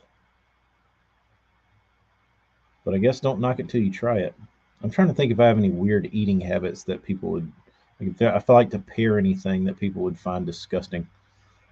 Uh, we need Travis, but I think it's a Nebraska Kansas thing. You eat them hand in hand, like you sit down with a bowl of chili and a cinnamon roll, and you take a bite of chili and then chase it with the cinnamon roll. Is that what I'm hearing?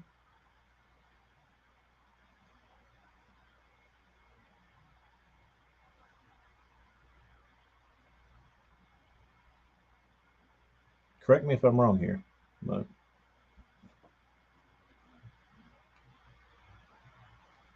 dip the cinnamon roll in it? All right. Dude, are you insane? What? Nah, dude. You're blowing smoke up my ass right now. Ain't nobody dipping a cinnamon roll in chili.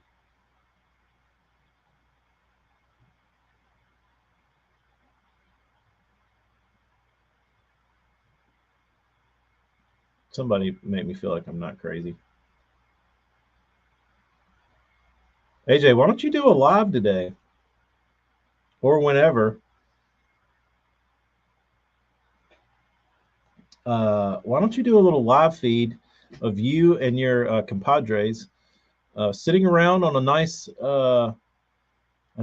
chili dinner, all dipping your cinnamon rolls in your chili bowls. Yeah, how stoned do you have to be before this happens?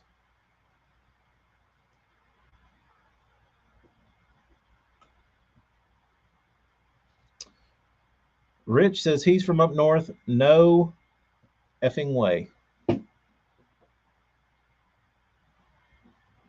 Nice cold chili. Nice tuna sandwich and a bowl of ice cream. That's what we do down here in South Alabama. Tuna on sourdough. Nice bowl of strawberry ice cream. Just kidding. We're not mentally ill.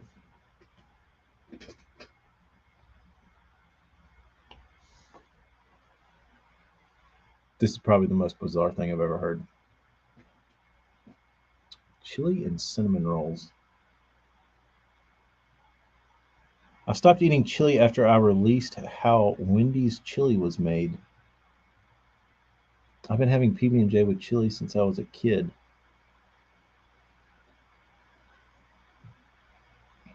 I'm trying to think. No, I didn't do anything weird. Did y'all put chips on your sandwiches when you were like in middle school?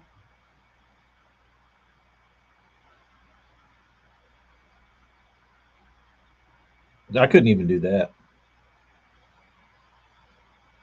Like there was kids that put chips on their sandwiches, which I thought was bizarre.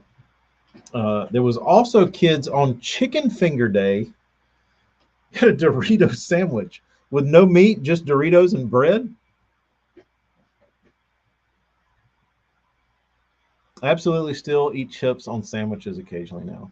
See, I that one doesn't confuse me that much. Uh, there were other kids at school on Chicken Finger Day when I was in middle school, um, and the meal was you would get green beans, mashed potatoes, a roll, and chicken fingers. And the kids, certain kids, the defiant, unruly kids, would open their rolls and they would lay a bed of mashed potatoes on the roll. Then they would stuff their chicken finger in it. Then they would close it up and they would eat this mashed potato chicken sandwich. Always seemed a little odd. I was always too chicken shit to try it, but it was a thing. Was chicken patty or fingers served on Thursdays? No, ours was Tuesday, Sean. Wednesday was pizza day. Thursday, I want to say Thursdays were like lasagna.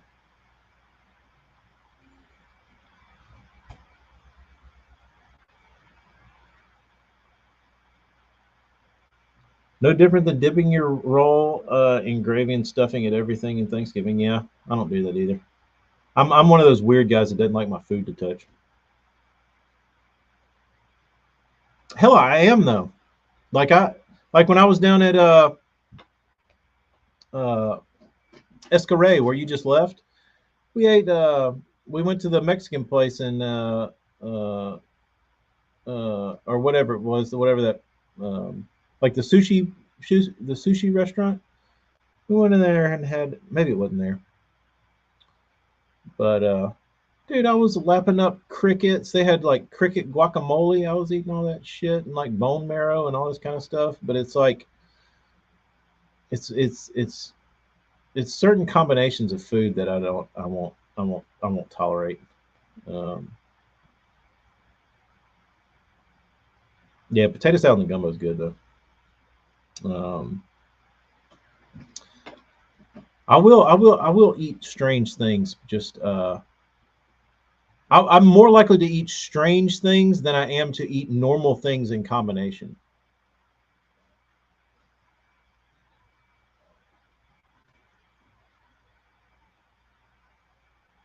cinnamon roll and chili is very odd to me.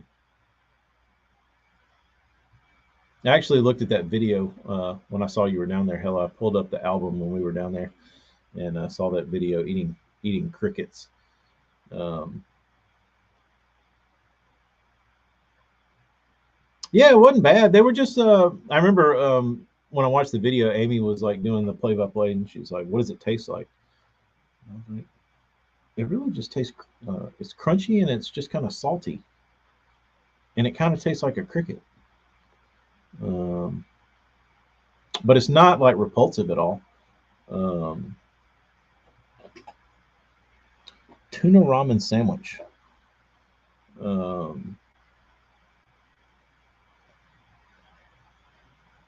Like I'll eat lingua tacos, like with cow tongue. That's very delicious. Sauce, head cheese, all that kind of stuff.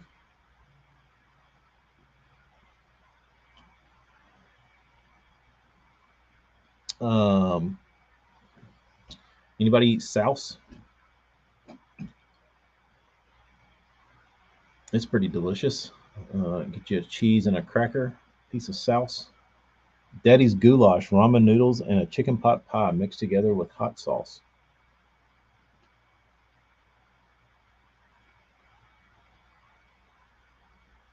That's an interesting combination. Lingua is the best tacos, but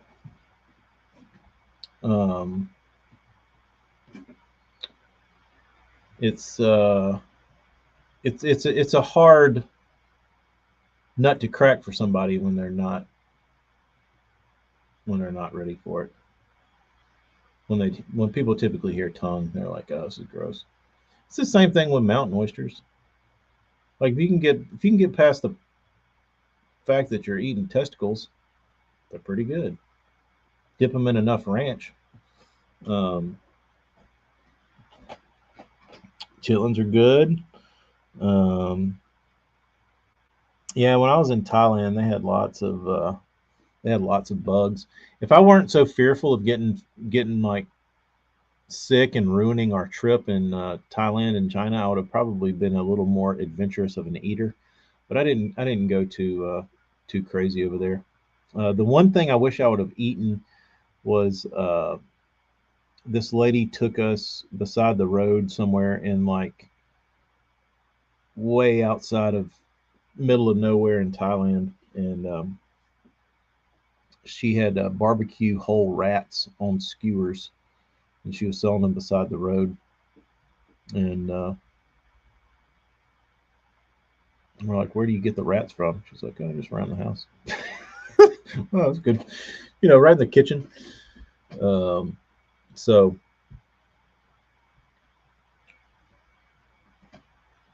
I don't think anybody's on. No, I can go ahead and end Instagram. Everybody had bailed.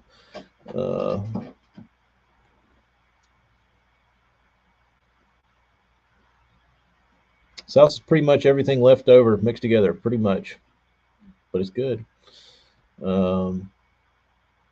Maggots I will not eat. That's vile. That's where I cross the line.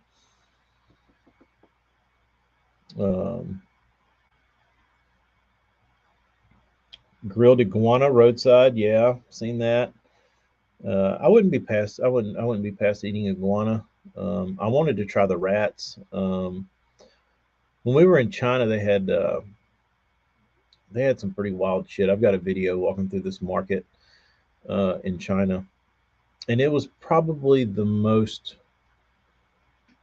repulsive, bizarre smell. Like it's exactly what you expect when you go to a foreign country. Like, because like growing up, I never thought I would go to China. Like that just seems like so far away. That's like, oh, you'll never go there. You'll never have a reason to go there. But I went there and I loved it. And had a great time there. But it's so foreign. you see like pictures and videos of it, and you're like, ooh, I wonder what that smells like.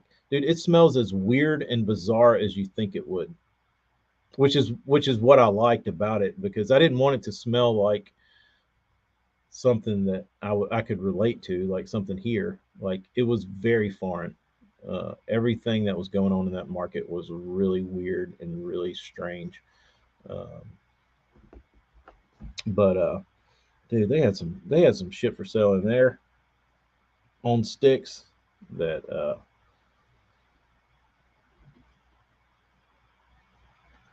it was wild. Um, yes, Thomas, you can see why diseases come out of there. The street oil, yeah, it's a very oily, greasy, like smell like that. Got a call. All right, guys. I didn't eat scorpions though. We'll see y'all later. I gotta go. Let me get this call.